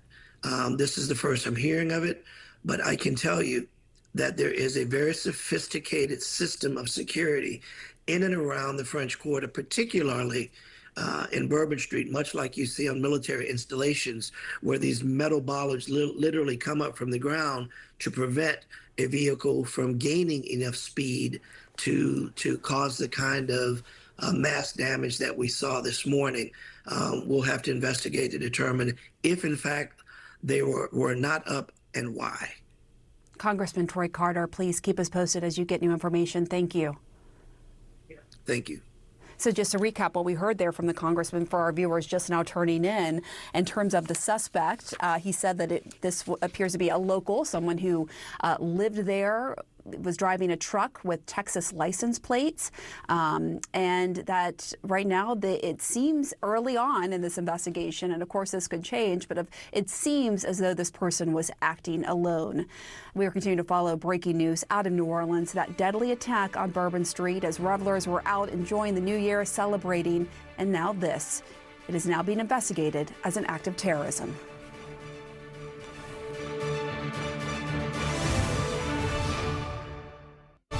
Well, we continue to follow the breaking news out of New Orleans. The FBI is now investigating the deadly overnight act as an act of terrorism. A federal law enforcement official tells CNN that the suspect is dead. And we've also learned that the FBI is looking into any possible associates of the suspect and into possible connections he had in Texas, because that is where the truck, the license plate for the truck, is from. One official tells CNN that investigators believe the suspect got out of the truck shooting and was likely killed by police during an exchange of gunfire. Joining us now are CNN national security analyst Juliette Kayyem and CNN senior law enforcement analyst Andrew McCabe. We've learned a lot of new information from these last two interviews I did, one with an eyewitness and one from the local, the congressman for that area who had just been briefed. I want to start with what he said. The congressman who's been briefed by DHS officials, law enforcement officials, said that this was someone who was local, so someone who lived there in the area, New Orleans, that he was driving a truck with Texas license plates, that it appears early on that he was acting alone and that he was shot and killed by police. Andrew, what do you make of these early details coming in about the suspect? Well, really fascinating information, Pam, in both of those interviews. This gives investigators a lot of leads to follow up on. Knowing that this person has been living locally means they know his residence, they know where, which will invariably become a primary search warrant zone, right? They're probably pursuing a search warrant for that residence right now. You're going to see that happen as the morning continues to unfold. The truck itself is a source of a lot of valuable pieces of evidence, particularly if we think that this person might be related to these IEDs that they think they found in other places of the city.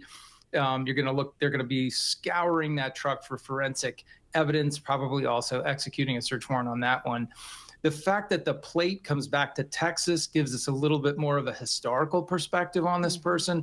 So there's at least one other residence or location in Texas that he's going to have been connected with, if not still today, likely in the not too distant past. That will also be the focus of investigative activity by FBI agents. Right? I mean, it could have been a rental. We don't know, right? It could have been a rental. But if we know they're already pursuing investigative leads in Texas, which is, I thought I heard you say that. Yeah, then, it's true. They are investigating point that, in the direction that's. Would that mean that they have already determined that it belongs? If they're already investigating in Texas, from your experience with the FBI, would that mean they've already determined that that truck belongs to them and it's not a rental?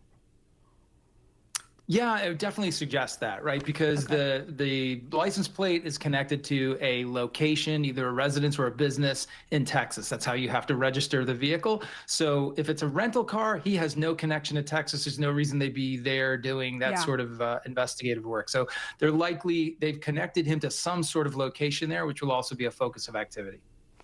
So, Juliette, I want to go to you on this eyewitness I talked to. And I am still processing that interview.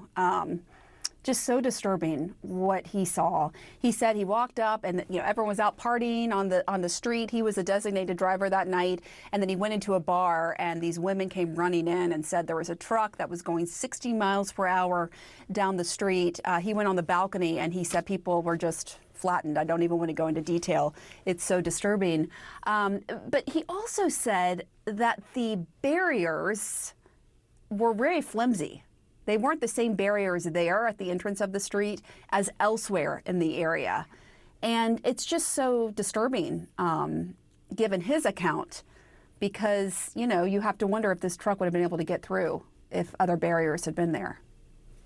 Right. And so what's going to be determined is what we would call sort of the surge planning in the lead up to the New Year's Eve events. And then when was that planning intending to shift towards the Sugar Bowl, which is happening in a few hours. And what we don't know, and this is one eyewitness report, and so this is just what cities learn from each other, is were streets starting to be unbarricaded, but still have vulnerabilities because you have lots of people still partying at 3 a.m., and therefore gave the killer the opportunity to get into the area relatively easily. We know in other cities they use essentially, trash trucks to stop vehicular traffic where there would be pedestrians. New Orleans knows how to do this. This is not a question of were they caught off guard. They know how to do this. Jazz Fest, Super Bowls, the Bowl tonight, all sorts of events.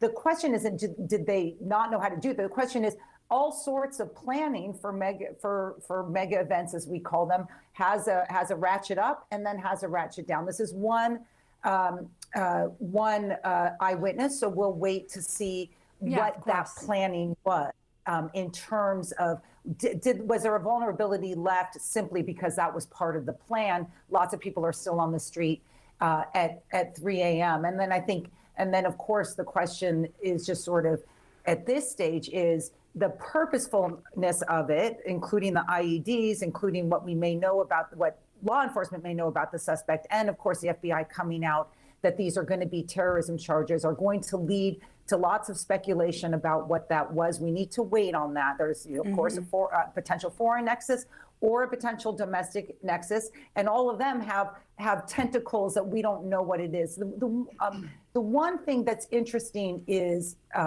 just from looking at it from if I were in the room, how are you thinking about tonight? It's a large bowl, it's a large football game. Are you thinking about canceling it or not?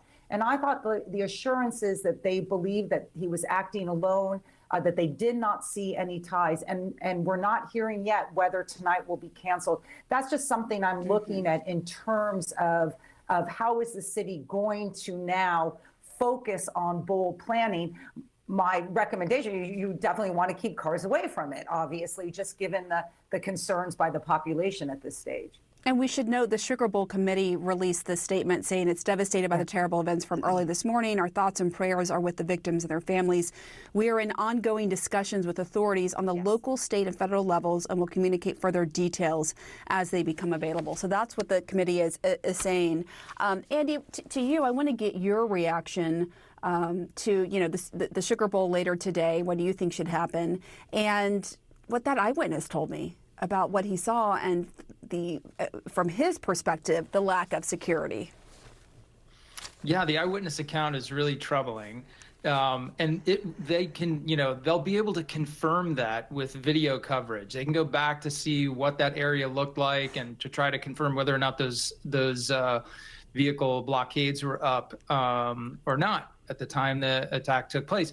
It might actually shed some light on why the attack took place at 3:15 in the morning. If what Juliet says is true, or what we're talking about now, if we're in the post-event period at 3:15 a.m. and the bollards came down at that point, that may be why the attack took place then instead of, closer to midnight when there would have been a bigger crowd.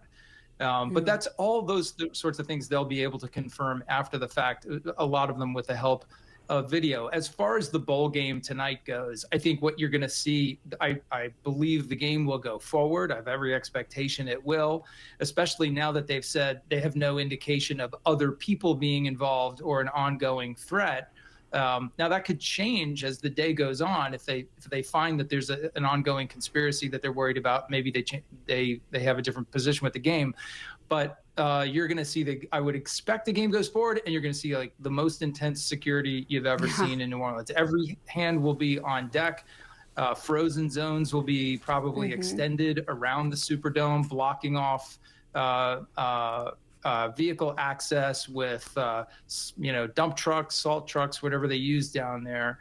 But I would expect somebody is dusting off the security plan for this Sugar Bowl and looking at ways they can really step up their game. Fortify it. It is interesting, officials are saying that this driver clearly had the intent to cause mass carnage, but as you both pointed out, mass carnage, more could have been done potentially, depending on the security, around midnight, right, when more people are out, but this happened at 3:15 in the morning. What are the big questions you have, Juliet, as this investigation unfolds? Well, the first is obviously motive, and it matters. You can't deny it matters in terms of who the perpetrator is, his ties to foreign or domestic groups. Was this politically, ideologically based?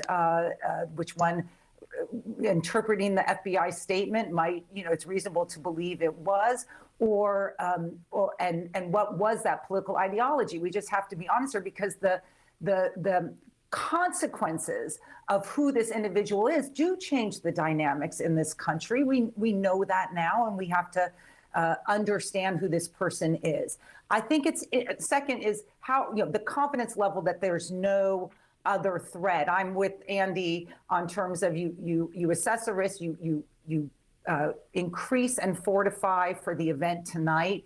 But New Orleans knows how to do this, and that the city needs to, both recognize a tragedy and also be ready for the next thing. It's just the nature of the kinds of threats we face today. And then third, just what both of us are talking about is we've got to learn from this. There was a massive vulnerability that a purposeful criminal was able to get around. Was that vulnerability created because there was a drawdown at 3 a.m. and should cities reconsider that? Or was it a vulnerability that always existed? This is not to blame New Orleans. It is every city has to learn from this. We're just less than 10 days from what happened in Germany. If vehicles are going to be used, vehicle prohibitions may need to be extended, including as immediately as tonight. Juliet, Andy, thank you so much. We're continuing to follow this breaking news out of New Orleans. At least 10 people dead, dozens more injured in what investigators are calling an act of terrorism. An eyewitness said the suspect was driving about 60 miles an hour as he approached Bourbon Street. He said he was told that by women running into the bar where he was, who saw it firsthand. He said it left, quote, mangled and flattened bodies in the road. We're going to have more after the break.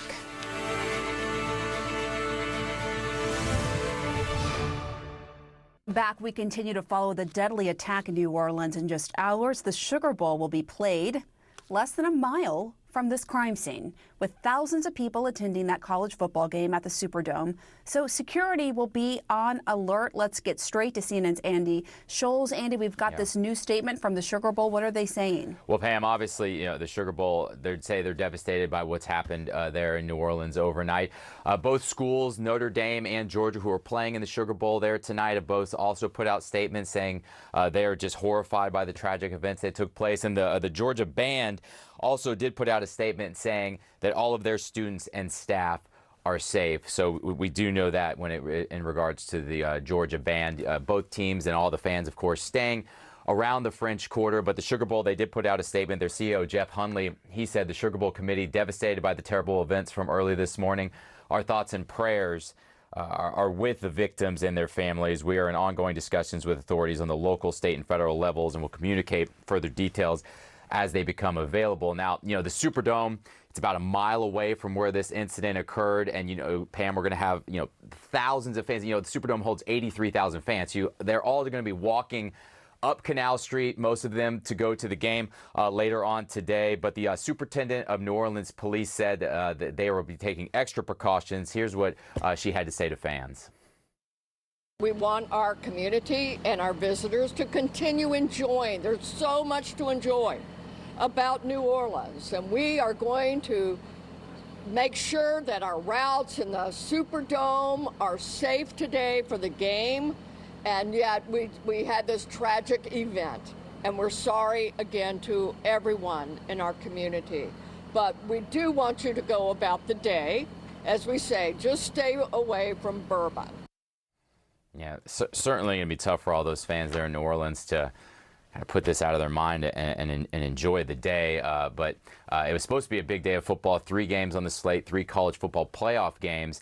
The first game of the day is the Peach Bowl. It's here in Atlanta between Arizona State and Texas. And Atlanta police, after what happened, they put out a statement saying, we acknowledge the concerns raised following the events earlier this morning in New Orleans. In advance of the Peach Bowl, the Atlanta Police Department had already implemented increased security measures, including the deployment of additional officers. And in light of today's development, and as an added precaution, specialized units and additional personnel will be further deployed to downtown and midtown areas to ensure continued safety and security of residents and visitors. So, Pam, you see it right there from the Atlanta Police. They will be beefing up security around the Peach Bowl. And, it's worth noting the Super Bowl this year It is in New Orleans, Pam. As you can imagine, the security around the Super Bowl and Bourbon Street and the whole French Quarter is definitely going to be upped after what happened. Yeah, for sure. Andy Scholes, thank you. CNN's Tom Foreman joins us now. Tom, you have some new information for us? Yeah, I think something that has to be asked in this next press conference, if possible. The Department of Public Works in New Orleans in November started a program to replace those bollards on Bourbon Street, the metal barriers that would stop a vehicle from coming through. This program started in November. It was supposed to be done sometime in early February. And among the things that they mention in their explanation of the project as they went all the way down Bourbon Street was that while the bollards were out, there would be some vehicular access to Bourbon Street, and it indicates the notion that there would just be some sort of temporary barriers in place, not the big, powerful barriers. Now, we'll need to get some details about whether that's exactly where they were, but their information from the city indicates that is precisely where they were in this process. So the barricades may not have been there, and as you were talking with Andy McCabe a minute ago, one of the other questions does have to do with the hour. If you live in New Orleans for a long time and you wander the quarter at all sorts of weird hours, there is a point at which there is a transition happening in the quarter all the time because there are so many hotels and restaurants and bars all along Bourbon that have to have service trucks that get to them. So there is a point at which you do start seeing an opening for some sort of vehicular traffic to prepare for the next day. But right now, the question that I most want to hear an answer to is what was going on with this bollard program? Had they in fact been removed from this end? Because it certainly looks from the city's plans as if they would have been. Yeah, and we have video right now. You see that little orange and white little flimsy barrier that anyone, you know, could drive through if you really had the intent, as this driver claimed to have by and police. They were replacing them because they obviously wanted it to be a better, more robust system that could more easily be retracted when they needed it and put in place when they needed it. That's why they're doing the project, and it looked like everything was on schedule, which would mean right now there is a lot of reason to believe those bollards simply did not exist at this point. But you would think, Tom, that given New Year's Eve, that they would, you know, see the security risk at play and put in something else, just even temporarily, right? I think people do, but Pam, you and I both know that one of the problems that cities, states, federal governments often have is making sure that every department is fully aware of what other departments are doing. If you live in any place that's had a traffic problem, you find yourself saying, why did they start this construction project while that one was also going on? Well, one might be local, one might be state, and they just didn't know. So we have to get those answers. We have to get those answers. Did the police know that these bollards were missing there? And was there thought about whether this was an issue? And in fact, were the bollards missing at this time? Although the indication is that they probably were. Those are really, really key information there, Tom. Yeah. And important questions to ask at this next press conference. Thank you so much for bringing that to us. We will continue to follow breaking news out of New Orleans. The deadly attack on Bourbon Street is now being investigated as an act of terrorism. The Homeland Security Department and the ATF now involved, along with the FBI. We're going to have more after the break.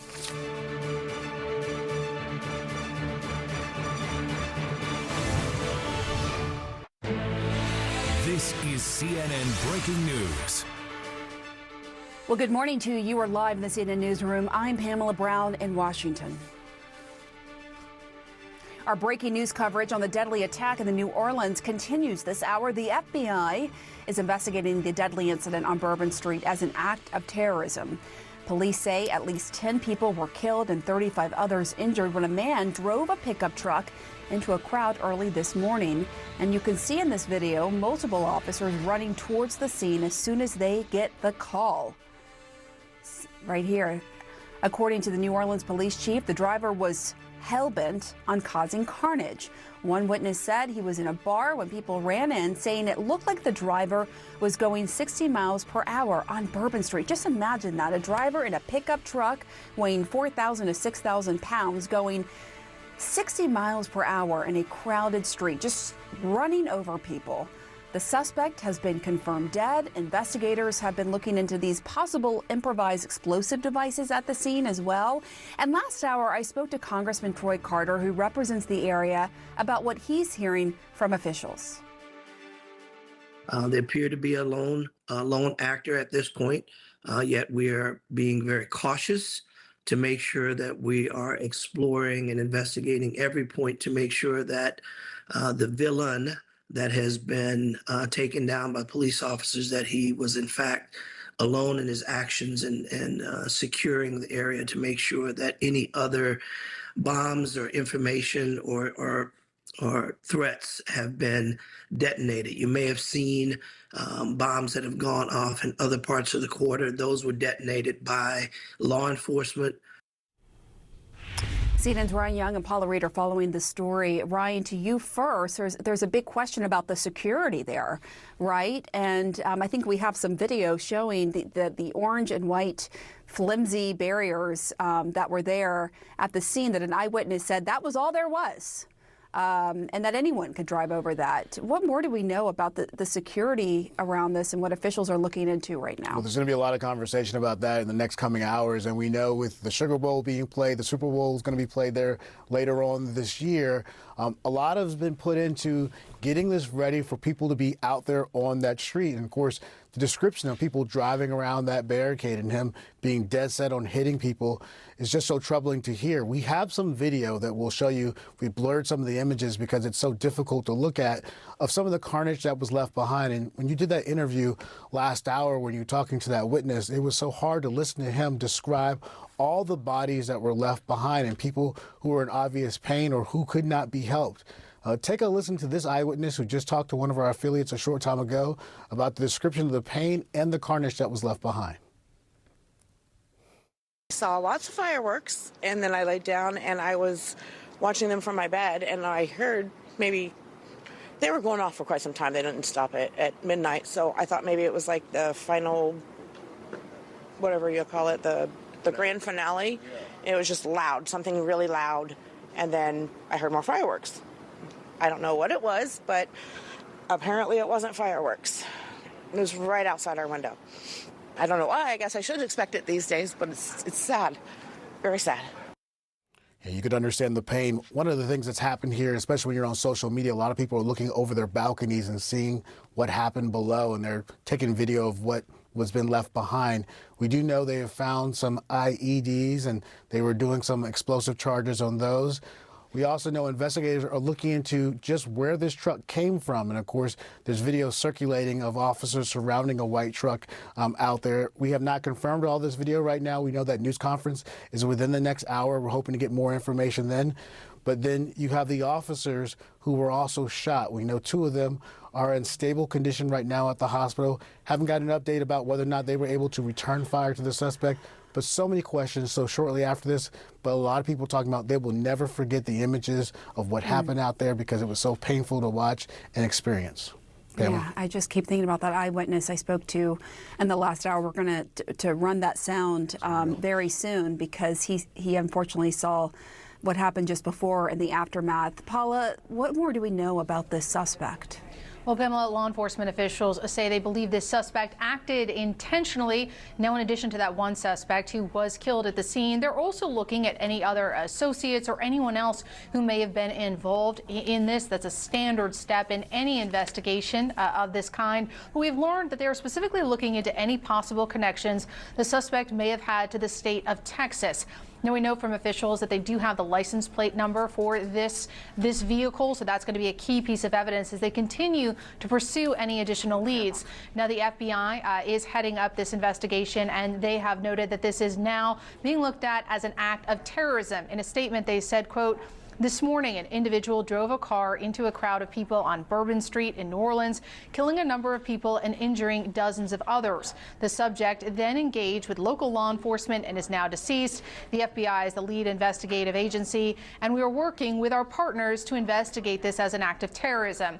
Now, earlier today, there were some conflicting messages from various law enforcement agencies about whether this was or was not terrorism. When it comes to the FBI, they look for certain factors before they give it that label. criminal. So that just has to do with sort of technicalities. We've, of course, heard from lawmakers and other officials who say, of course, that this was terrorism. But when it comes to the FBI officially putting that in a statement, that is significant because they look for certain criteria before making that declaration.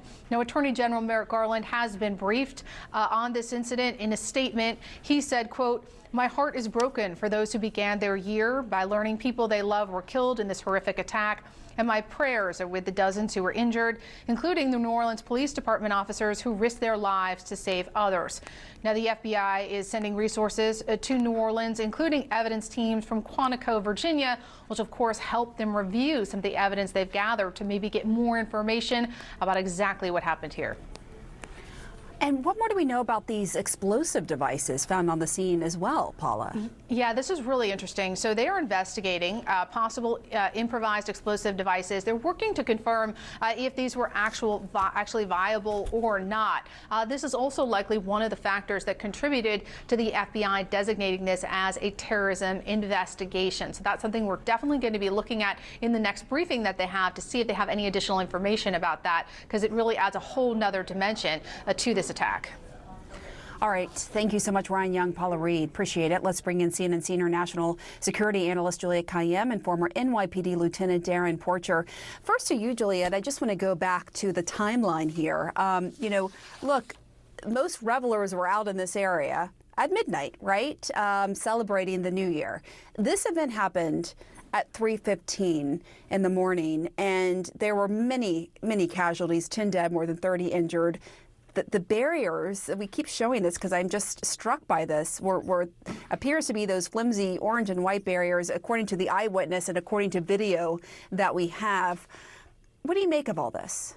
What are the big questions you have? So there's going to be an assessment on what the planning and preparation was, and the questions that will be raised are first, was the city deploying or utilizing different security measures because of upgrades or other critical infrastructure that may have made Bourbon Street more vulnerable. The second, and the one that is always going to be true, is at some stage resources are deployed, and then according to whatever the plan is, when the threat is viewed as less extreme than it was, so let's say 3 a.m., the resources are then let loose. It is just basically surge and then a drawdown.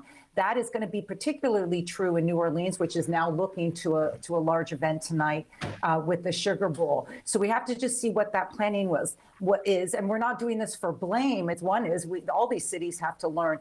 I know, given my works, some cities essentially close down till 7 or 8 a.m. the next day, just simply knowing that the vulnerable people are just out and partying and not and need more law enforcement assistance and protection than they normally do on New Year's Eve. So New Orleans is going to have to just tell us what that planning was, what the drawdown was, and then did this perpetrator, the criminal, did he take advantage of a vulnerability that he saw because things were not, security devices were not deployed? That's my big operational question. We've got the motivation one as well. Of course. And to bring you in on that, Darren, as someone who's been with the NYPD, tell us a little bit about your experience in that regard, providing security for these big events, and what it is like in the overnight hours and what typically happens as we try to learn more. And also the suspect. I was just told by this Louisiana congressman that he was likely a lone actor from the area and had Texas license plates. What can we glean from all of this? When we look at the area of Bourbon Street, it appears as if they were going through an infrastructure upgrade. So we had a series of balance that were in place that were disabled. So as a result, we see the roadblocks, the orange and white roadblocks that are on the screen. Those are clearly not appropriate for the massive crowds that you would have on Bourbon Street. Traditionally, in a place like New York, and I give you an example, Times Square, you would have these large, robust concrete barriers coupled with even sanitation vehicles to ensure that you wouldn't have a vehicle that would have the ability to penetrate that area, that corner where Bourbon Street is, where you have the revelers that will be participating in New Year's Eve, or I should say New Year's Day, because this was after 12 p.m., New Year's Day celebrations. So it's very important that you substitute your the accommodations appropriately, and that unfortunately that didn't happen. One of the things that people make mention to when you have these large demonstrations, or I should say large celebrations, is drone traffic. If you had some drones up, it would have probably been able to identify or preempt that there was a potential for a vehicle that was speeding towards the crowd. What we mentioned, these lone wolf attacks, these are some of the most problematic instances for law enforcement. I give an example. When we look at Mangione shooting the CEO of U.S. Healthcare, he was functioning and operating by himself. This appears to be one and the same in that we had a lone wolf attack. So this becomes very challenging. And so what law enforcement is going to do is a backwards investigation to find out, and we're going to start at the scene of the crime, and we're going to go into a cell phone, of course, the traditional methods that law enforcement deploy, but to see where he purchased these firearms, what was his ideology online, and hopefully that can assist for us to understand what the means or why he actually did this horrific act. And of course, the Sugar Bowl is supposed to be there tonight. What do you think, Juliet? Do you think it should go on? Yes. I mean, for two reasons. I mean, one is it sounds horrible, but we've learned to adapt. There is an incident, a horrible incident that happened in one part of the city. And I say that it should go on for two reasons. One is based on the assurances so far. If that changes, I'll change my mind, that this was a individual attack, that they don't view that there's any other threats. And the second is the capability of a city like New Orleans to adapt in the next 6 hours, to call on other local, state, and federal resources, and to provide the protection that is necessary both operationally and also, let's just, symbolically. I am not opposed to what people sometimes call security theater. You want people to feel safe. That is an important part of what the obligation of government is at this stage. They will not feel safe given tonight. And so you can't, New Orleans knows how to do this. Louisiana knows how to do this. Just deploy additional resources with changes to the operational planning, including just changing your vehicle traffic capability near the dome. And they can do that. I know it sounds complicated, but people know how to do this in 6 hours. They can do it. And I think it is important for the show to go on in many ways, because these cities often will close down. We've seen this in the past. And there's never a good time to reopen, if you know what I mean, like just given the kinds of threats that we have now. And I've sort of changed my mind on this over the years, that part of our resiliency is we can pivot and still honor and recognize and mourn. Juliet Kayyem, Darian Porcher, thank you both. Joining us now is New Orleans City Councilmember Leslie Harris. Leslie, thank you for joining us. First of all, do you have any updated information on the incident and the suspect here? We are waiting for additional information, and we'll have more information after the 11 a.m. Press conference. What we do know is that we are still planning to go forward with Sugar Bowl. I just heard the last speaker speak, and New Orleans knows how to be resilient.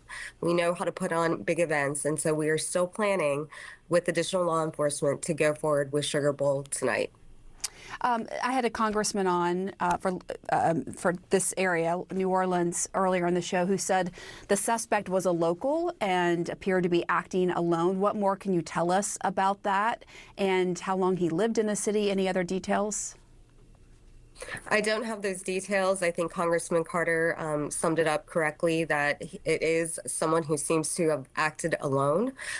They were driving a Texas-plated truck, and so as we have more information, we will continue to update the press and our citizens in New Orleans, who are the most important people right now. I'm sure you're looking through video footage. Is there any evidence that the suspect did anything beforehand, any recon, anything like that? We don't have that evidence now. I can tell you that our emergency command center is set up upstairs in City Hall. I'm in City Hall right now, and we are looking through footage, all hands on deck right now. And so we will continue to investigate this incident with our partners, the FBI, state police. And again, I just want to say thank you to our first responders who were right there on the scene, helping to protect the people who were injured, the people who were gravely injured. And so if you are concerned about anyone, I just want you to know that if you call New Orleans 311, that is going to be the central place for getting information on any victims of this tragic incident. We heard from an eyewitness who said the steel barricades were not up there. They were not there where this mass casualty event took place, but instead these flimsy orange barriers that could easily be taken down, anyone could run through them, were there instead. What do you know about that? Was there a security failure here? I don't know that there was a security failure. I can tell you that New Orleans puts on Mardi Gras and New Year's and Sugar Bowl. We've done it for years, and I think all security measures that we typically have in place are in place. We are increasing security around the game tonight and for the Super Bowl. And so again, with our local law enforcement partners, our national law enforcement partners, we will be ready for the game tonight and for Super Bowl. Just to follow up quickly, though, was there, in terms of the security preparations and what actually happened, was there any change in the security posture in the overnight hours from around midnight when you had the biggest crowd there till, 3:15 when this took place? Was there any change in posture? My understanding is that law enforcement was on site and that there was no change in posture. We are a 24-hour city, and so we have security measures in place to make sure that our citizens and tourists are safe on a 24-hour basis. We know that the Sugar Bowl is in town, and so there is additional security on site, especially around Bourbon Street on New Year's Eve. But why wasn't there the steel barriers or better protection there to prevent a big truck from being able to drive through, especially after what we just saw in Germany, where you saw an attack there with a car? Well, again, my understanding is that there was law enforcement in place. I don't know about the steel barriers and why those weren't up, but I do know that there was law enforcement on site who acted immediately when this incident occurred. Yeah, and of course they did tremendous work in this, law enforcement, the emergency personnel, and our hearts are with the families that are grieving to start off the new year. It's just horrific. New Orleans City Council member Leslie Harris, thank you. Well, President-elect Trump has issued a statement on this. We're going to go live to Mar-a-Lago after a quick break. Just minutes ago on social media, President-elect Donald Trump reacted to the deadly attack in New Orleans. CNN's Elena Treen is in West Palm Beach, Florida. Elena, what did he say? I'm going to just jump right into what he wrote on Truth Social, Pamela. This is what he posted just moments ago. He said, quote, "Our hearts are with all of the innocent victims and their loved ones, including the brave officers of the New Orleans Police Department. The Trump administration will fully support the city of New Orleans as they investigate and recover from this act of pure evil." Now, I do want to add as well that Donald Trump in this post also commented on the crime rate in the United States. He said this. He wrote, quote, "When I said that the criminals coming in are far worse than the criminals we have in our country, that statement was constantly refuted by Democrats and the fake news media, but it turned out to be true. The crime rate in our country is at a level that nobody has ever seen before." Now, to be clear, Pamela, as of right now, Wednesday morning, the suspect's citizenship and identity is still unclear. But I can also say that I just spoke with, a source familiar with Donald Trump's movements this morning, and they told me that he has been receiving briefings and real-time updates on the situation unfolding in New Orleans this morning. All right, Pamela. Elena Treen. Thank you so much, Elena. And President Biden has also just weighed in. Let's bring in CNN's Kayla Tausche. What more can you tell us on what he is saying, Kayla? Pamela, President Biden has just left his home in Wilmington, Delaware, and he is currently in his motorcade. He'll be leaving momentarily from the Delaware Air National Guard on his way to Camp David, where he plans to spend the next few days. But certainly there has been a very busy morning for President Biden. He's been receiving regular briefings, and just moments ago, we got a statement from the president himself. I'll read you a part of that. It says, "I'm grateful for the brave and swift response of local law enforcement in preventing even even greater death and injury. And he says that he has directed his team to ensure every resource is available from the federal government to support local officials. He also says, in the meantime, my heart goes out to the victims and their families who were simply trying to celebrate the holiday. There is no justification, he says, for violence of any kind, and we will not tolerate any attack on any of our nation's communities. He says that he's been receiving regular briefings from the Deputy Attorney General, Lisa Monaco, as well as his Homeland Security Advisor, Liz Sherwood Randall. We know that officials from the Department of Homeland Security have been briefing him as well, and he says he will continue to receive regular briefings throughout the day as the situation evolves. Now, as for when we could hear from President Biden, it remains to be seen whether he will field any questions from reporters as part of his travel this morning. But he did say in that statement that he will have more to share later once there's more information that he can glean. Pamela. All right. Kayla Tausche, thanks so much. And just last hour, I spoke with a witness to the deadly attack on Bourbon Street in New Orleans that left 10 people dead. Jimmy Cothran has lived in that city for 15 years, and he says he is just haunted by what he saw. Here's what he told me. Jimmy, first off, I'm so sorry what you have been through. I'm sure you were still processing this. Tell us what you saw. About 3:05, 3:10 this morning, me and my friend were heading from Lower Bourbon towards Canal. We seen up towards Crystal Burger and all that there was just a lot going on. And so we ducked off into a nightclub real quick. And within 2 minutes of walking in, 4 or 5 girls come running in, push past security and hide under tables. Me and my friend living here, kind of knowing what's what and things that have been on the news.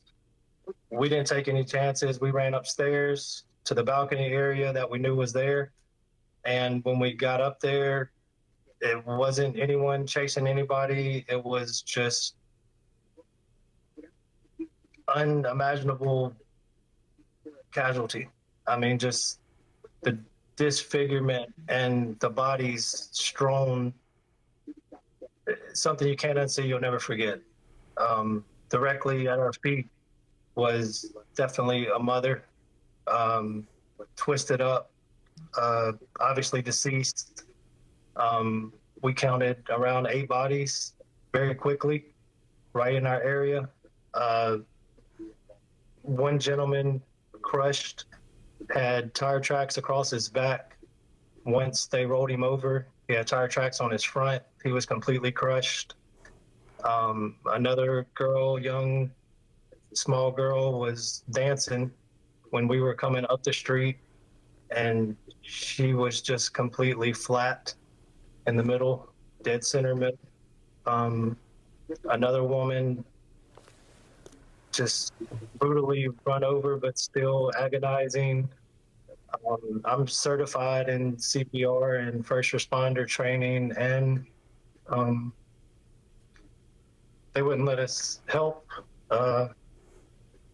They locked us all inside, which is understandable, but nobody else was helping.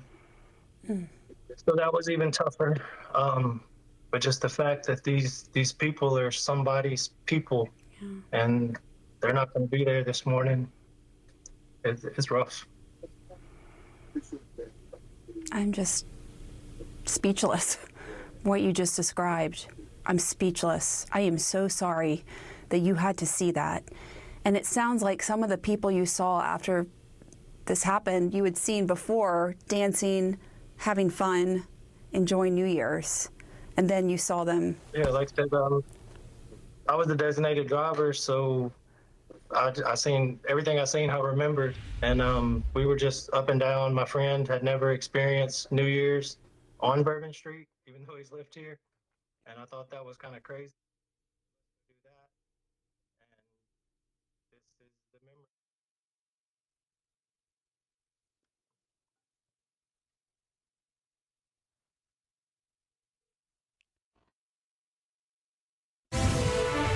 Well, we are following the latest on this morning's deadly vehicle attack in New Orleans. Law enforcement officials tell CNN the FBI is looking into possible associates of the suspect, including connections that they may have had to the state of Texas. But at last check, according to officials, they believe that the suspect acted alone. But again, very early in the investigation, and that could change. With us now is former NYPD detective Tom Verney and CNN senior law enforcement analyst Charles Ramsey.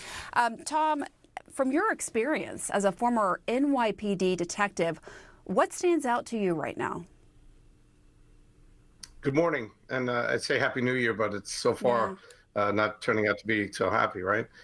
And listen, I feel bad for the people down there in New Orleans. I have a great affinity for that city. I've been there a number of times, including in 2005 during Hurricane Katrina as part of a team of 300 NYPD officers that went down to help stabilize the rescue recovery of the city. And so this is a terrible incident, needless to say. And when you have a celebration in a street like this would be considered sort of a soft target versus the Sugar Bowl later on today, which would be considered more of a hard target. Why? Because there are multiple levels of security that are going to be in place that were already set to be in place. And now I'm sure they're going to add additional resources to that venue to try to best ensure or at least deter some sort of an incident like this from occurring. The investigation so far, this investigation is going to go on for quite a while, by the way. So we would ask for people's patience as this, it's a lot of facts and evidence that need to be gathered here. One of the things that was brought up was that this truck, has Texas plates. Texas right next to Louisiana, so that's not too far-fetched to have a truck with Texas plates on it from Louisiana. This truck, it's still unclear whether or not this individual owned this vehicle. Yeah, it's possible that this vehicle could have been rented and has Texas plates on it from a rental. We don't know yet, and that's one of the pieces of information. Right. We're trying to sort all this out. But Tom, hang on for me. Moments ago, President Biden just spoke before departing for Camp David. Let's listen. Sure. Can you say if it was a foreigner or if he was a domestic? I'm not going to say it until I get all the facts.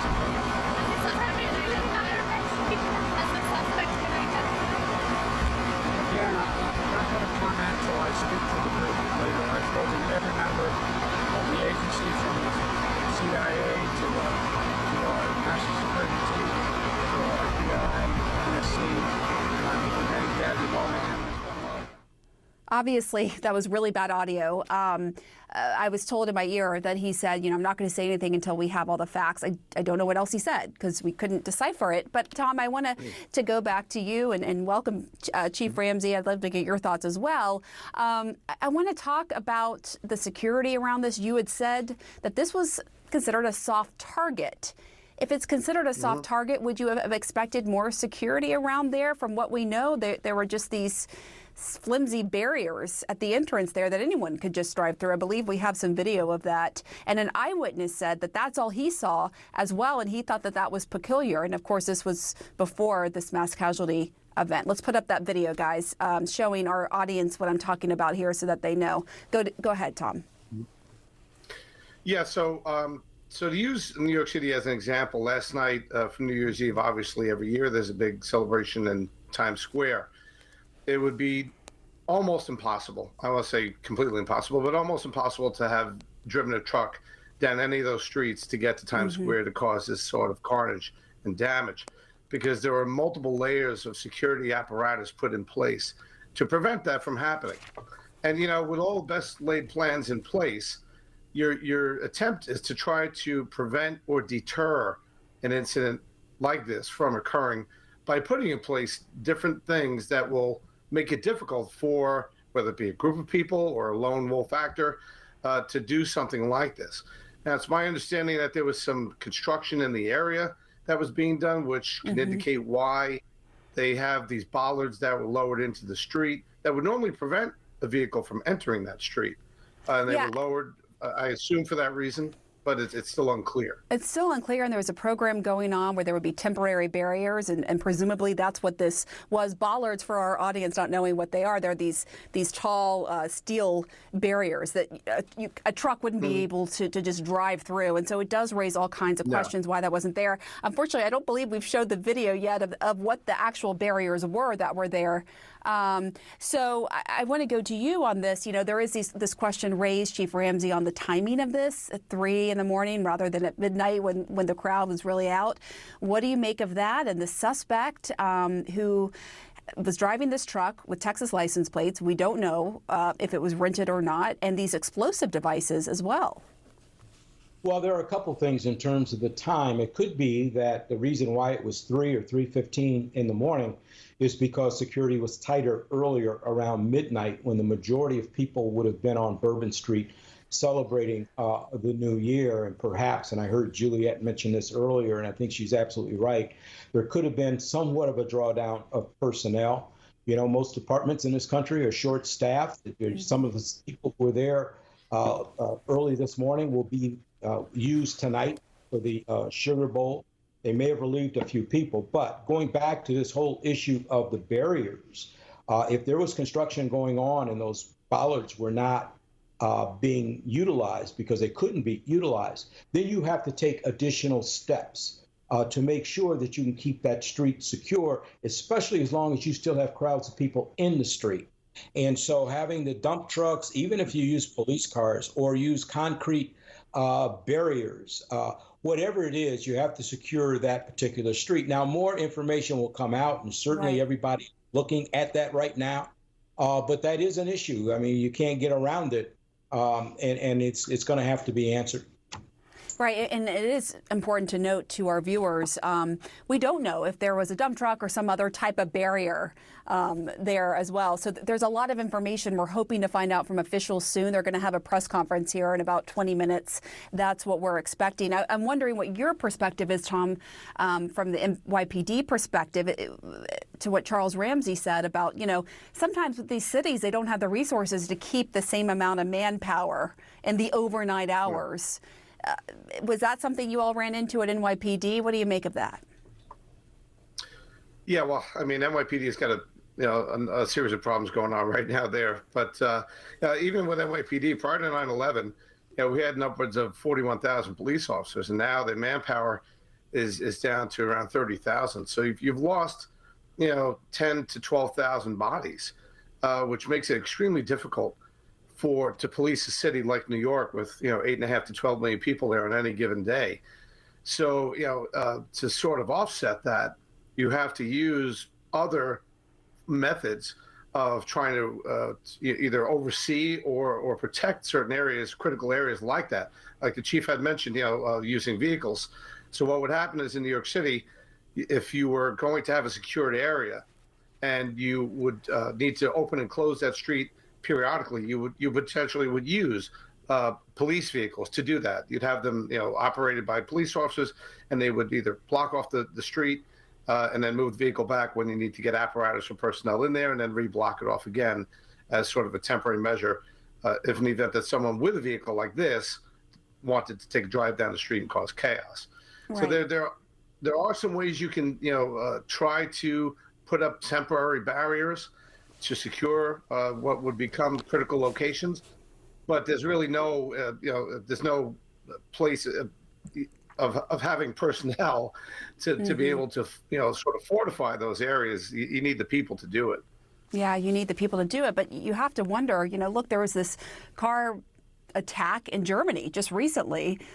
You would think that would have been top of mind for security officials there as they try to prepare the area for these New Year's revelers. Now 10 dead, more than 30 injured. What are investigators doing right now, Chief Ramsey, in terms of the suspect and figuring out a motive here?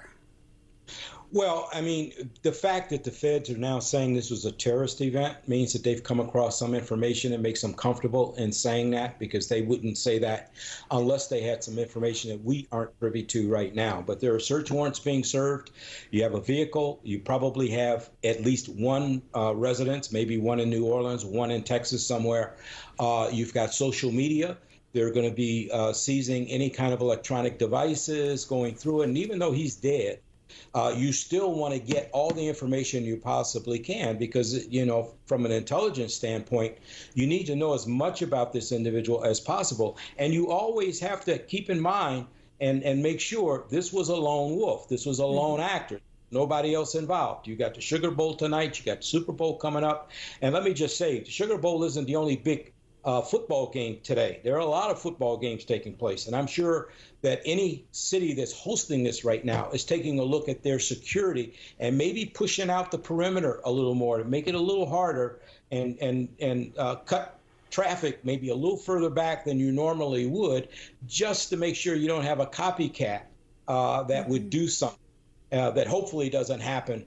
But, you know, we have a lot of idiots around that just do stuff like this that you can't explain why, but they do it, and you have to be prepared for the very worst possibility. You certainly do. Tom, Chief Ramsey, thank you. We'll be right back.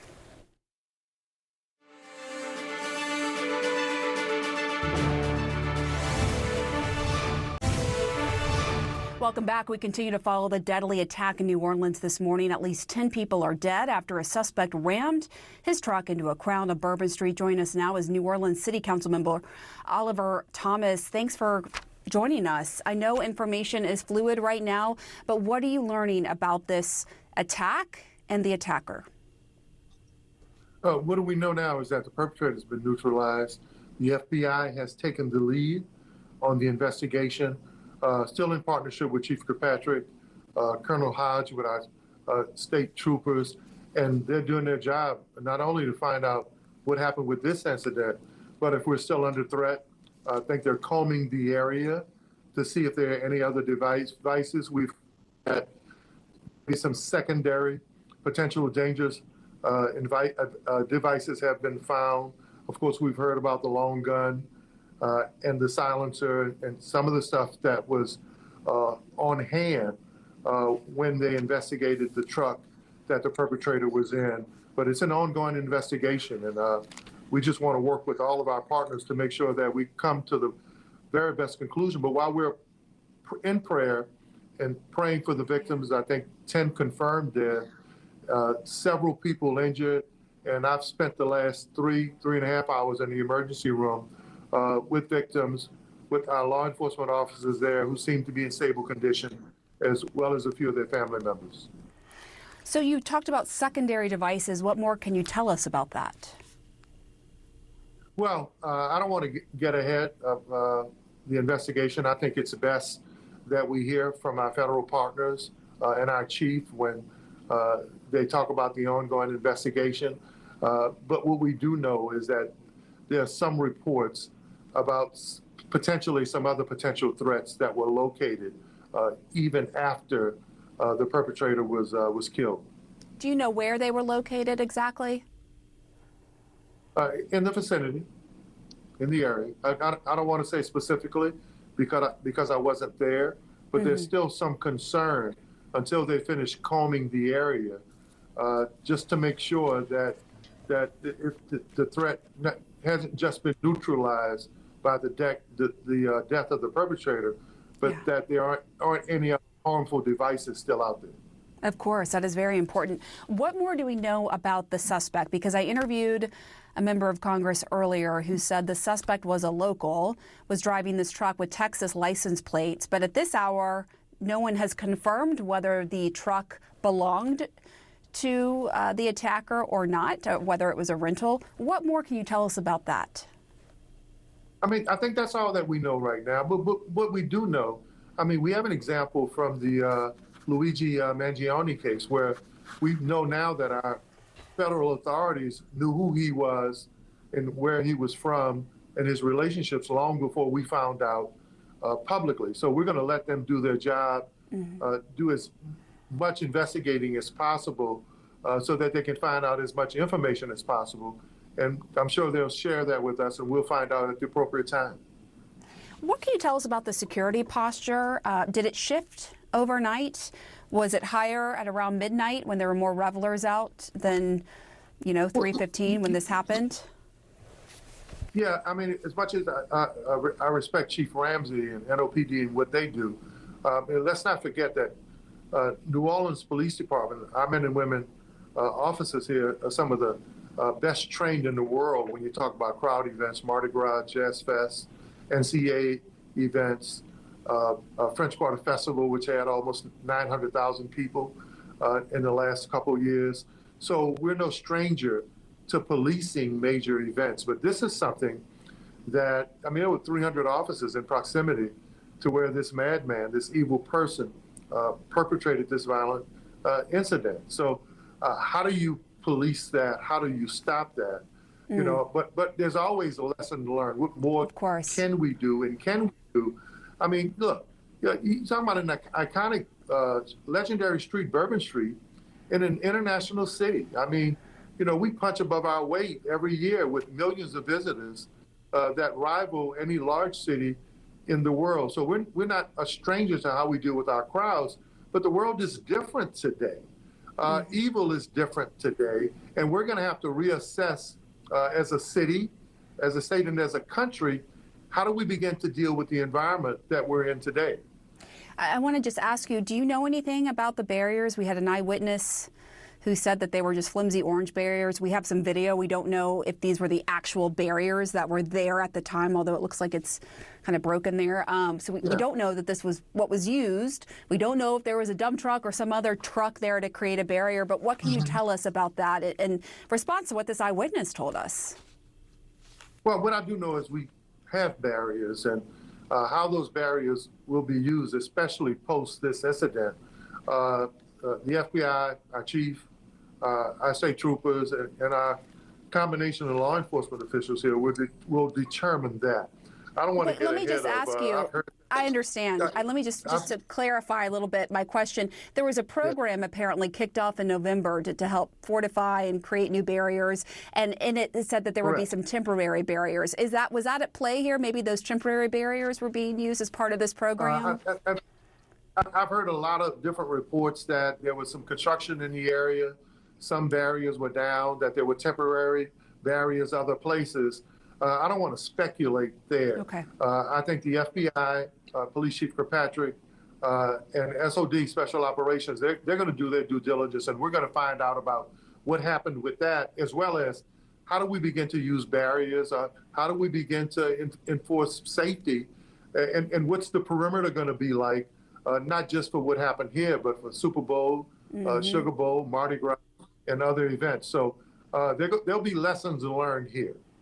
You certainly have a lot on your plate, Councilman. Thank you. Our hearts are with those families today that are grieving, with those patients, more than 30 in the hospital right now, who were victimized by this horrific attack. Thank you so much. Being in the emergency room for the last several hours, right, and being with, watching family members, watching law enforcement officials, watching the two officers who are being treated for their injuries. And then one of the most touching events was a young woman who is a New Orleans police officer who came to check on her comrade, who she was in the academy with.